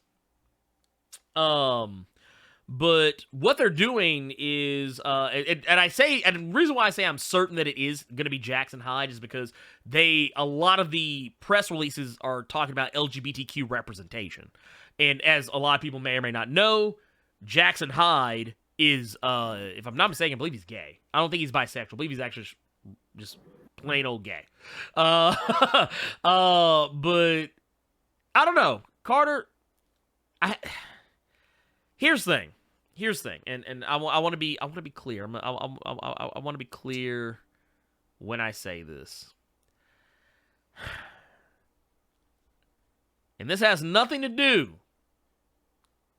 with it being LGBTQ related. I don't really care, but I don't give a shit about this because I don't even like this character in the comics all that much. I haven't read that much with Jackson Hyde. I just know he does not like not Manta Ray. Black Mana? Thank you. If I'm not mistaken, I believe they went the same route as the Young Justice show. With the whole, father-son, the father-son element. Okay. Which once again, honestly, I'm gonna tell you what. I would have rather had this been Calderon. Now, here's the thing. Calderon on Young Justice, if I'm not mistaken, is also gay. If I'm not mistaken. But I know that it's not Calderon because, well, it's not Calderon. This is Jackson Hyde is the guy they keep showing. So, or they keep putting with all the press releases. So, yeah, if it was Calderon, I'd probably care more. But I don't give a shit about Jackson Hyde all that much. I mean, I think he's been growing on me, but I don't care about him as much as I care about Calderon. But I mean, I'm not, and it's not to say I'm not gonna watch it when it comes out. I mean, yeah, I'm gonna watch it. Duh. But I'm not gonna it's not gonna be one of those deals where the other day we were talking about Moon Knight, and I said that it was Tuesday, it was late Tuesday night, so technically it was Wednesday morning. It was 4:00 in the morning. I forgot that Moon Knight drops at 2 a.m. Central Time, which is my time zone, and I forgot. So when it popped up, I've been playing Elden Ring. It was almost 4:30 in the morning, and I was like, oh shit. I was like, Moon Knight's out. Fuck, I need to go to bed. Nah, go ahead, boot up Moon Knight. And I stayed up. I made myself stay awake and then watched half of that episode, the back half of that episode again. But that's because I was really excited about it. I'm not excited about Aquaman in that way. I'm not going to be waiting till 2 a.m. for it to pop up on HBO Max. It'll probably be out for 2 or 3 days before I actually watch it. I'll probably watch it before The Cave that week. whenever it drops. Like, I'll probably be sure to watch it then so we can talk about it on the show. But I'm not gonna be like, ooh, I'm gonna wait up to 2 a.m. and just watch it as soon as it comes out so I can be up with all the folks on Twitter. No, I'm not gonna do that. So yeah, there you go. Carter, what's your you got a take on this? With it being on, This motherfucker. with it being on HBO Max, and I haven't been disappointed when it came to it. Now, is it live action or animated? Live action. So I'm gonna give it some rope just because that's the exact same thing I did with Doom Patrol, and that's one of my favorite shows. Don't really know anything about him because I read maybe one issue of Aquaman. Maybe that's one of the reasons the book got canceled, unfortunately. But like if it would have been Calderon, I don't think I would have cared either. I would have just been more so, dude from Young Justice. Okay, let me check that. I think I would have been the same way. I'll check it out. The whole thing about him being gay, I could give a shit. I just want to see if the show and story they're telling is good. Okay, fuck who he's in bed with. So, like I said, I'll check it. I will for sure check it out. Yeah. When it gets put on HBO Max. I mean, that's fair. That is honestly that's as fair as you could possibly get. Yeah, that's where I am. But I will give it a shot because, like I said, I gave Doom Patrol a shot, and now I love it. I don't know anything about this dude, but if the show is good, I'm gonna watch it. So, there you go. I don't mind giving it. Yeah, I mean, honestly, that's all you can ask for at that point. Let's see here. I think that is we got. Let's talk about this one last thing. Here, or one of these last things rather. We're gonna talk about this real quick. Ezra Miller's crazy ass is at it again. Yeah. And I honestly don't know. I honestly don't know how to feel about it. Cause here's the thing. I'm tired. I'm so tired. I'm so tired, Carter, because we keep we keep coming back to this guy. And this guy's like the Ray Fisher. He's the new Ray Fisher. I feel like he's that guy that's gonna keep popping up in the news. But for different reasons, obviously. For different reasons. Most certainly. But I don't know. This dude got arrested yet again. In Hawaii, if I'm not mistaken. And the guy I don't know, man. I don't know. I don't know what it is he needs. I don't know if he needs somebody like to just come get him. Like does he need a handler? Does this guy need a handler? Like, does he need somebody to come in and just, I don't know, like, get him some help? Like, I think someone needs to blow the whistle on this. But basically what we got here, and I have the story right in front of me. It's, says, this was reported by Variety.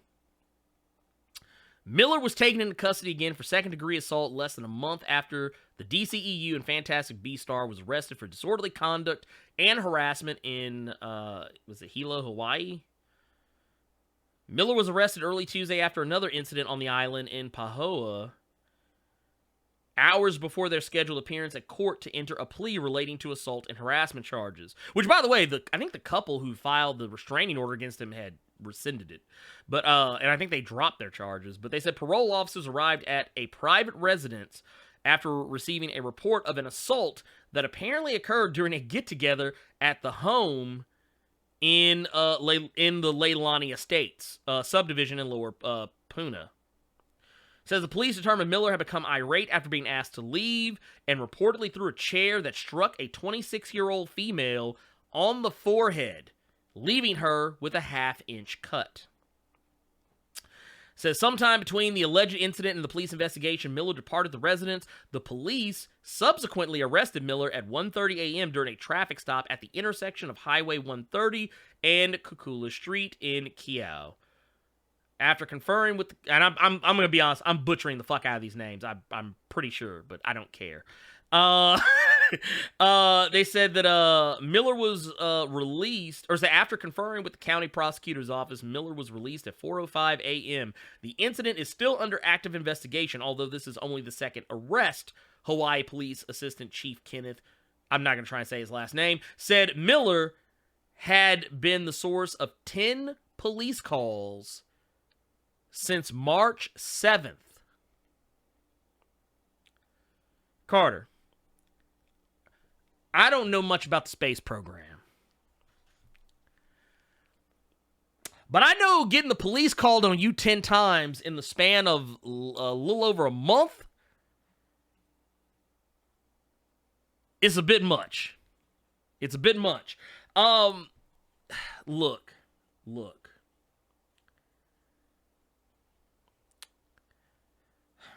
I know we joke. I know we laugh. We hee-hee, we ha-ha. We have fun with a lot of this shit. But at some point, we really do have to ask ourselves, does this man need help? Now, I want to point out something here. Ezra Miller has been treated largely with kid gloves. We literally just had Will Smith slap the fuck out of Chris Rock on live television. And this man has not only been banned from the Oscars for 10 years, there's been serious debate about him giving the Oscar back. Jada supposedly is trying to divorce him. And apparently, movie projects that he has been tied to are being put on hold or canceled outright. I highly doubt that part's true. What about Jada? No. Movies. Because well, no. Their one was just announced. Like officially? Yes. Netflix. Wow. It didn't get canceled. Oh no, they canceled the Bright sequel, which I thought was already canceled. But Netflix just recently came out and said that they are dropping the project. And then another project that Will Smith is tied to just got put on hold, I think a few days after the slap was happened. Look, I love how like we live in a you have pre-slap and post-slap. We live in a post-slap era now. Like this is Will Smith was the moment that basically like this is gonna be the moment people are gonna be like not saying it's the same thing. But you know how people say like, oh, we live in a post 9/11 world. We live in a post Will Smith slapping Chris Rock world right now. It's not saying the two are anywhere near the same thing, but just saying that's how people think about it now. As far as like in terms of like you tied it to an event, something that happened. But getting back to Ezra's ass. There's a lot to talk about here with mental health. And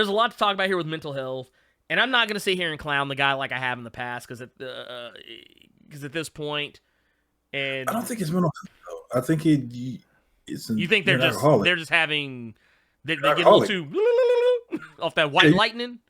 Yeah, you're just a fucking alcoholic, and you're somebody that doesn't know how to handle their liquor. Point blank. Period. Right.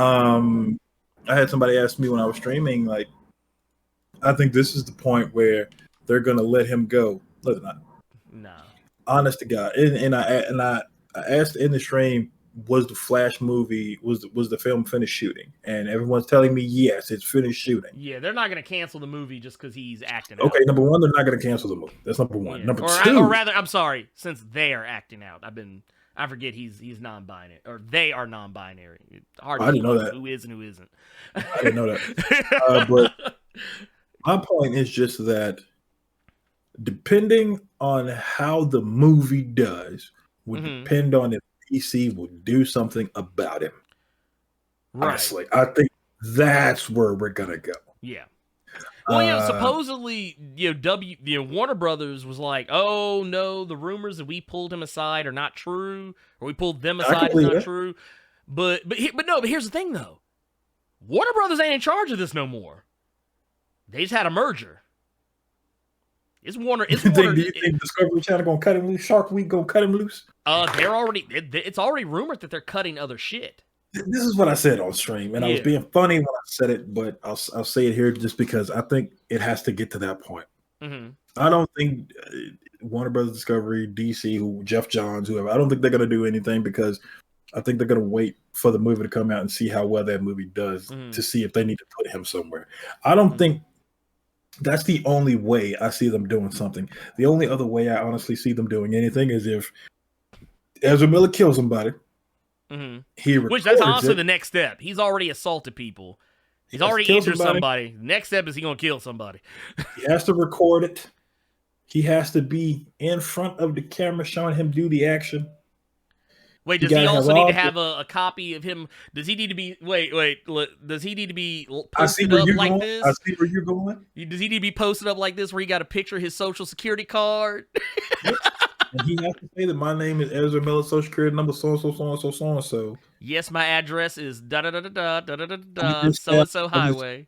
I just brutally murdered this person, and I recorded on GoPro. Subscribe to my OnlyFans. That's the only way. Yeah, no, that is you're right. You're right. Even though he has physically done things to people, it's obvious he has an alcohol problem. Until we see how this movie does, leave him be. Yeah. If the movie goes bad, we're distancing ourselves from Ezra Miller. Yeah. If the movie does great, we stand by him and are going to help him get the proper treatment he needs after the movie that already came out and made a couple million. That's the only way I see anything getting done with this. Well, the thing is, you sent me a video the other day, which was hilarious to me just considering the timing of it. But let's see. Yeah, here it is right here. Yeah, this is it right here. Hold on. Can I kill? Wait, nope, not that. Not that. Can we kill that? Yeah, there we go.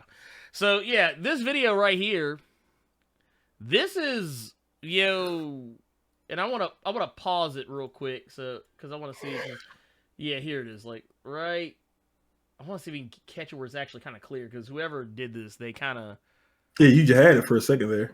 Yeah, it says Flash star Ezra Miller. Let me pull it down here so I can see.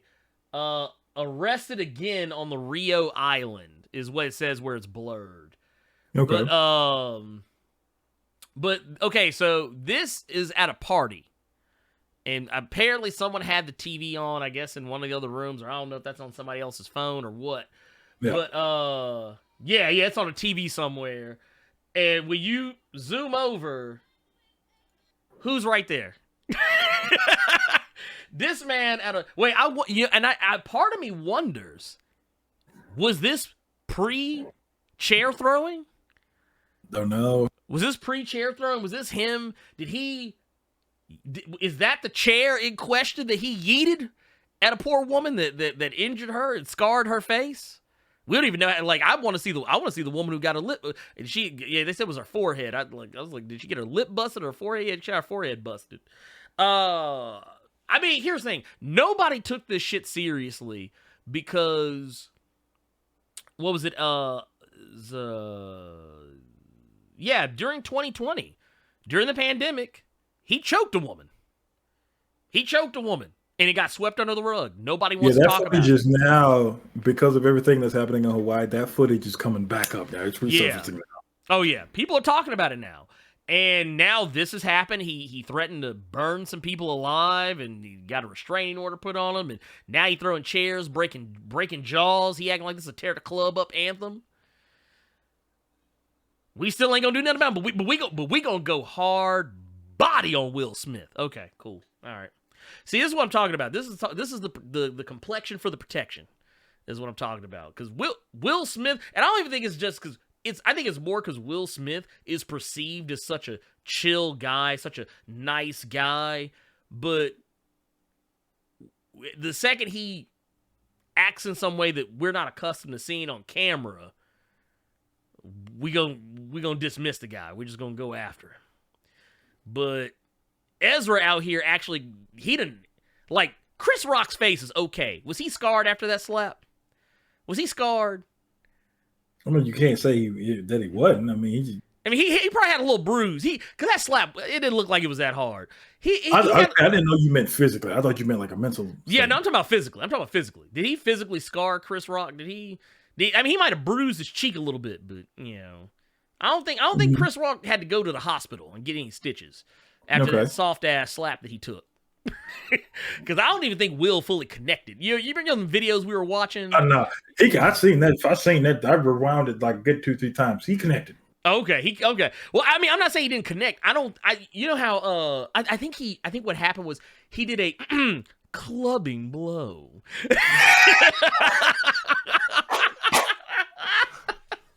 It was, yeah, you know what I'm talking about. Like he didn't get the soul slapped out of him. He didn't get the soul slapped out of him. Like you all don't know where that came from. Shout out to Chisel Adonis. Oh yeah, y'all don't know. But I mean, I'm just saying, like, it wasn't one of them situations where I felt like I didn't feel like it was one of the moments where, oh, this man had been sent to the shadow realm. This dude got hit so hard. I'm not talking about like anything like that. I'm not talking about anything of that magnitude. You know what I'm saying? Mm-hmm. I don't feel like at no point when I was watching the Oscars, or not even the Oscars themselves, but like watching that particular program, or part of the program rather, I didn't feel like at any point that when he slapped him, I heard the Undertaker gong. I didn't hear the Undertaker gong go off when he slapped the fuck out of him. You know what I'm saying? Mm-hmm. So that's what I'm getting at. That's what I'm getting at. I don't feel like the hate that has been coming his way is as warranted. Like, I feel like people should be more outraged at this, because this is just happening out in the world. This is, I mean, granted, yeah, what Will Smith slapped a man on live television, but Ezra Miller is out here where he's hanging out around people, and people are enabling him to, like, they know this fool gets drunk and gets crazy, and they keep bringing him out to places. He doesn't have an agent or a handler. Somebody be like, hey, bruh, I think maybe you might want to stay home tonight. Or, hey, you know, you had 2 drinks. I think you might want to calm down on that third, 4th, 5th, 6th, 7th, 8th, 11th drink that you're trying to have. You know what I'm saying? Mm-hmm. No one's doing that. But, I mean, it is what it is. It is what it is. But I wish it were different. I feel like he should be held accountable. I feel like they should be held accountable in some way, shape, form, or fashion, and I don't think they ever will. Yeah, I agree. Not until it's too late. Somebody needs to check him. Yeah, it is what it is. Anyway, enough about Ezra's wild ass. Let's talk about this last thing, and then we'll read questions from the Discord if we have any. The Spawn movie, Carter. This is near and dear to your heart. Not really, because it ain't happening. I have given up on this fucking thing. Well, you know, it's funny. So let's talk about what Todd McFarlane said. He actually had an interview with Bleeding Cool. Cool, the place that's, it's the best place on earth to read some bullshit. Anyway. No, they actually had a legit interview with Todd McFarlane, and he was asked about an update on the Spawn movie. And basically what he gave us was, he says, here, actually, I'll pull this up so y'all can see. He says, something's going to give in the next few months, right? There's too many people pushing in that direction. Again, I've got a call later today on that very subject. You can imagine Spider-Man makes $1 billion, and everybody I mean, they were already crazy. Now they just got twice as crazy. I mean, they got crazy when the only movies that were making money were superheroes, and then Venom goes and rocks it, and then Spider-Man comes in and obliterates it. So now they're almost singular in their mindset of what kind of ideas they've got. So something has to happen. We'll never get to the top of the mountain if we can't do it now. With everybody wanting to do it now, fingers crossed, I would say it's now or never. So basically, we can go ahead and stop the whole goddamn thing right now. That movie ain't coming out. Because what that sounds It's not coming out because the only way it's going to come out is if they do it how he wants to do it. Period. They want to take certain things that have been shown, that have been proven to quote unquote work in other movies, and he don't want to do that. What it sounds to me is they want a Spawn movie with fucking Spawn in it, and we've talked about this several times on the cave, where Spawn is more so a background character in his own movie, and it sounds like these filmmakers do not want that. These companies do not want that. If this is about Spawn, Spawn needs to be at the forefront. He wants to tell a story that he could have very easily written in his book, and no one's going to pay millions of dollars to see that on film. This movie ain't getting done. This movie ain't getting done. No, not at all. Not at all. Not at all. I don't foresee. All that did was just confirm, okay, so you want it done your way. They said, fuck out of here. You gonna have to make some caveats. He said, no, it's now or never. It's like, all right. You see what other comics they got out we can make a movie out of. Get the fuck out of here, dog. Give me that Luther Strode y'all got over there. Give me that Luther Strode y'all got over. Y'all got that Bitterroot. Go ahead and put Bitterroot up front. Yeah, that's all. I'm over it. I'm over it. And here's the thing. I know a lot of people. I'm notorious for shitting on Spawn. I don't hate Spawn as much as people probably think I do. The Scorched is fire. That comic's fire right now. Yeah. And I think you would like that book because the one constant in that book is everybody on that team. None of those motherfuckers like Al Simmons. Damn. Nobody, including his own team. None of the motherfuckers like Al Simmons. And that's fair. That's fair because I'm not the hugest fan of him either. No, I would watch the movie if they made it. I mean, honestly, the movie kind of sounded like it was going to be kind of dumb anyway. You know how I know for a fact you're full of shit right now? You want to know how I know you wouldn't watch that movie? Because I wouldn't watch that fucking movie, and I'm a Spawn fan. I would watch it. No, I would watch. Like, here's the thing. It's kind of like that situation like with the Halo TV show. I know a lot of people are hardcore Halo video game fans that hate that TV show, but I love it. And I don't give a fuck about Halo. I don't give a fuck about Halo. It's so weird to me when it pertains to Halo because they had said several times, we're not following the games at all. Yeah, period. We're telling our own thing. They said that a lot. How am I the only one that remembers that? And I know, okay, they're going to do their own thing. It's not going to have nothing to do with any other games, period. It's just going to be Master Chief because it's Master Chief. But their Master Chief is going to be completely different from what we even played. Right. Why is everybody mad? They said they wanted it their way. They wanted it their way, and they're mad because they didn't get what they wanted, and this is how they respond. They respond by being upset. Easy to me. It's like if I come up to you and I slap shit at you, not thinking about the Chris Rock shit, but I just come up and I just hit you. Yeah. But I call, text, DM, Facebook message, IG, Snapchatted that on Saturday at 1:07 p.m. I was going to come to you and I was going to punch you in your shit. So when it happened, don't look at me like, why'd you do that for? No, you knew it was coming. You did, like, I would have known. Something completely different, and they weren't following the games. Why y'all surprised? What are we talking about? They're just mad because they don't. Well, for one, they don't like it. It's not what they wanted, and since they don't like, or because their expectations. Because here's the thing: they probably still maintained those unrealistic expectations of it adapting the video game, regardless of whether or not they were told that it wasn't. Yeah, y'all were lying to yourselves at that point. Yeah. Now, you all can judge it off the story that they did and say, damn, this story is ass. Yeah. You all should have just stuck with the games. But don't, then in turn, man, don't, come on, y'all. What are y'all doing here? I mean, don't do what y'all doing right now. No. Come on, man. Well, I mean, in the end of it all, I don't think the Spawn movie was going to be particularly good anyway, just because of how it was framed.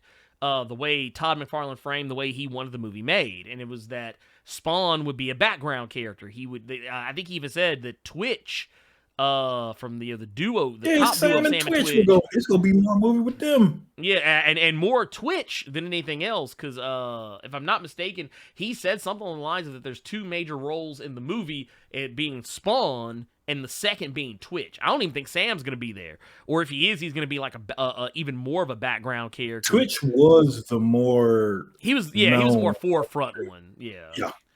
He was also the more reasonable one of the two. 'Cause I think he had a series of his own at one point. Talk about Twitch. Yeah. I Twitch believe he did. Yeah, Twitch had his own series, and he was... Look, here's the thing. You're already going to do this movie. You're going to do it in such a way where Spawn is constantly in the background. He's never going to be the focus of the story. It's going to focus on Twitch, following the urban legend of Spawn. At least that's how I remember the plot synopsis coming out. And that sounds like an annual issue you would do. That sounds like some shit that would come out. Here's a free comic book day issue of Spawn. Mm-hmm. That's what that sounds like, what you just described. Yeah, and I don't want that. I don't want that. I would still watch it just out of morbid curiosity. But like, I don't expect it to be good. You would watch it just so you could see it was bad and then bug the hell out of me every Blerd cave. You know that Spawn movie was bullshit, right? That's what you. Hey, you know what? Todd McFarlane, this your boy. There would have to be a counter on the Blerd cave of how many times Ernie is going to bring up that awful Spawn movie to Carter. Oh no! See, what I would do is I would also do a live reaction to it. But I would have you on the call with me. So I could just be like, man, this movie is some ass. Like every few minutes, I'd just be like, man. Anyway, Carter, hey, what do you think about this movie? Man, it is terrible, isn't it? But I don't know. We'll see. We'll see. However, yeah, I don't know. I don't think this is going to happen. And yeah, I think this movie's dead in the water. It's dead in the water. Let's go ahead and just say it now. It's dead in the water, because apparently what they're trying to do, I don't know if anyone caught the language he used talking about Spider-Man and Venom and how all this stuff is going towards the multiverse. I think this movie is being retooled by other people that are not him, because they want to try and do what they've seen Marvel and Sony do. And that ain't gonna work. It ain't gonna work. With Spawn. No. Stop bringing up Spider-Man and Venom and all this. It's his claim to fame. But here's the thing, though. It's his claim to fame with art, not film, not stories. Art. Yeah. Spawn is not going to do those. It most definitely ain't going to do Spider-Man numbers. No. It's barely going to do Venom numbers. And that's me coming as a Spawn fan. That movie ain't getting done. Let's get to questions. I'm going to say, let's start recommending. The questions are going to be more exciting than hearing about this goddamn Spawn movie that ain't happening. Look, I mean, I ain't mad at you. You're probably right. Here, let's do this. Let's do our recommendeds first. Recommended reads for the week. Carter, what you got? Man, listen. I've been on this thing to where I remember you asked me if I had read the newest issue of Angel recently. Okay. Yeah. And I read it, and I was pleasantly surprised that 2 characters made a comeback from the previous run that had gotten canceled. Okay, so that's where they were from. That's where they were from. The very last issue of the previous run was, oh, you guys are, because they're doing a multiverse thing too now. Right. You guys are multiverse traveling now. Angel was freaked out, and Spike was freaked out because Angel was freaked out because of how he looked. Spike was really freaked out because of how he looked. So yeah, this right here, this was like talking about Angel number 4. Yes, but that was not my recommended. Funny enough. Oh, okay. Never mind. What you got? But that was a solid issue. I recommend Angel. I haven't been reading Buffy like that. Okay. Because I think Buffy. Where did I stop on Buffy? Xander is a zombie. I think is where I stopped. Buffy stopped at 34, I think. Yeah, well, Angel is super new. Yeah, that's more recent. They just came out with a new book though called The Last Slayer, or The Last Yeah, Buffy the Last Slayer. Yeah, that was good. I've recommended that several No. times. There's something. No, it's not called The Last Slayer. It's just called The Vampire Slayer. It came out this week. Okay. Yeah, they had another one came out this week. Yeah. But I said all that to say that it made me remember, hey, Carter, you have some Angel books that you bought that you really like. So Angel and Faith is what I am recommending.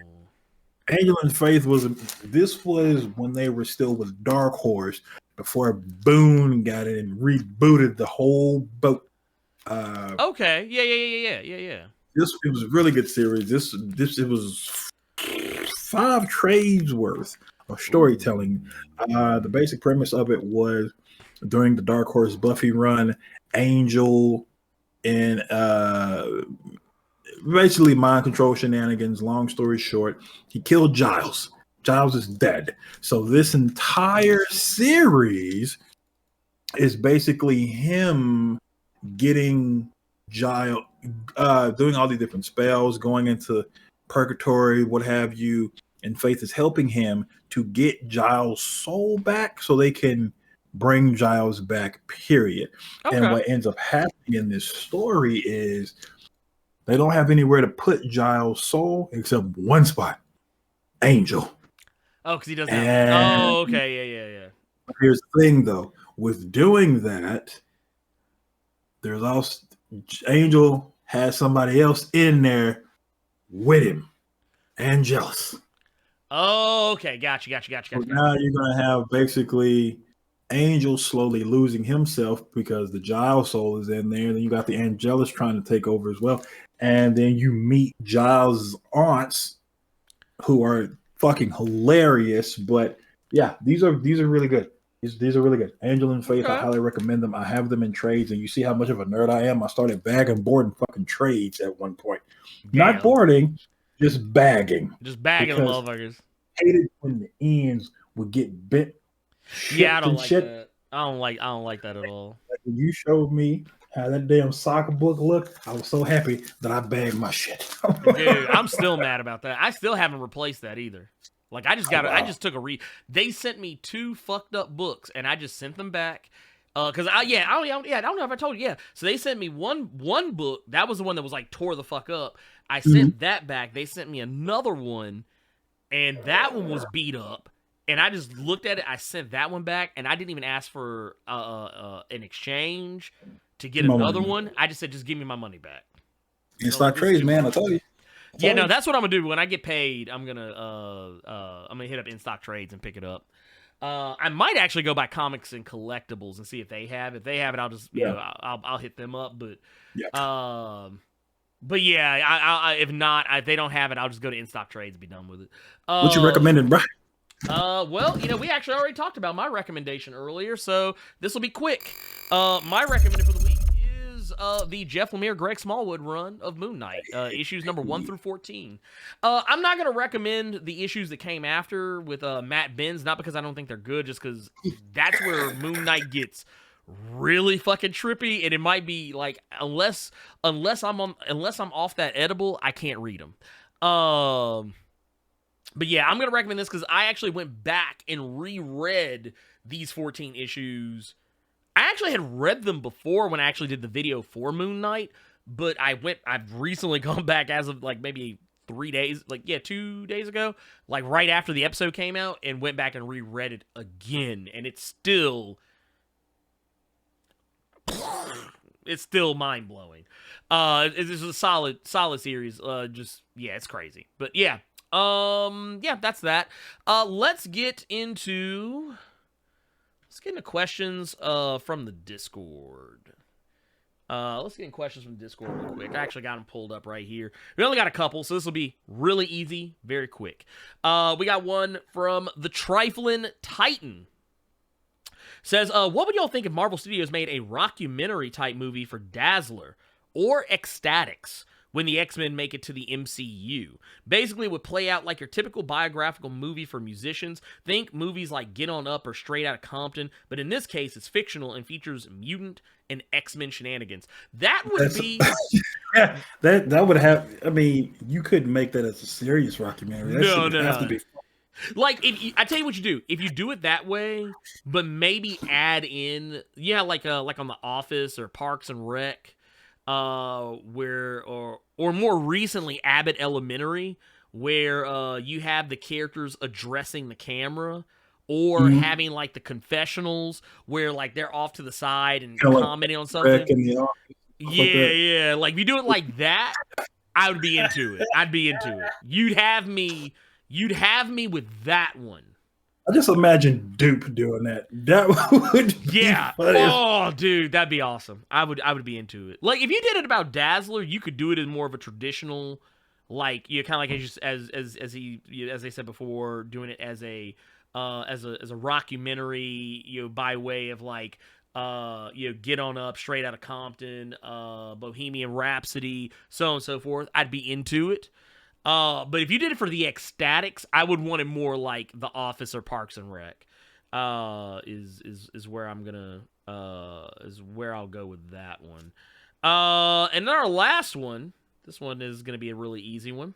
Says, how many Nasty Awards, this is from Rough Rider 86, says, how many Nasty Awards are going to be awarded on the first annual Nasty Awards? So far, I have 9 already. I'm not going to share with you all the nominees just yet. I got some more finalizations I'm going to do. Got some more jokes that I have to write and steal from people because Amy Schumer can do it, so can I. Yeah, man, it's a process, man. It's really a process, man. But yeah, it is coming together nice. Thank you for the question. Ernie does he's tied for 2 of them. Oh shit! Oh, I don't even know what they are. I just want to be surprised when I get there. Anyway, that's the show, everybody. I'm sorry. Apologies for the issues with the intro coming in, and then the trying to come back and the internet just shit in the bed. Yeah, it was bad. It was rough, but we got it done. We recorded it, and while it may not have been as interactive, I still think this was fun, and it's going to be edited down a little bit. I think by the time this actually drops, I'm probably going to cut a smooth 30 minutes off of this. This actually might be one of the shorter caves we've ever had. It'll probably be sub 2 hours, but we'll see. But it'll probably be closer to what I actually aim for when we do the show live, but we never, ever, or rarely, if ever, accomplish. So yeah, that said, I think it's time to get out of here. Thank you guys so much for being awesome, and being the best you could potentially be, and supporting the channel. All the people who came in before when everything was fucking up. People who were super chatting, people who were still being interactive in the chat and listening to me basically I don't want to hear it, having a meltdown. Anyway, that said, it's time to get out of here. We've had enough. It was time to go. I hope you guys are keeping a plus ultra out there in these streets. If you're a channel member or patron, make sure you go check out the exclusive content that's gone up yesterday or early this morning, depending on your time zones. And we will see you all next time. We out of here. Bye. Peace out.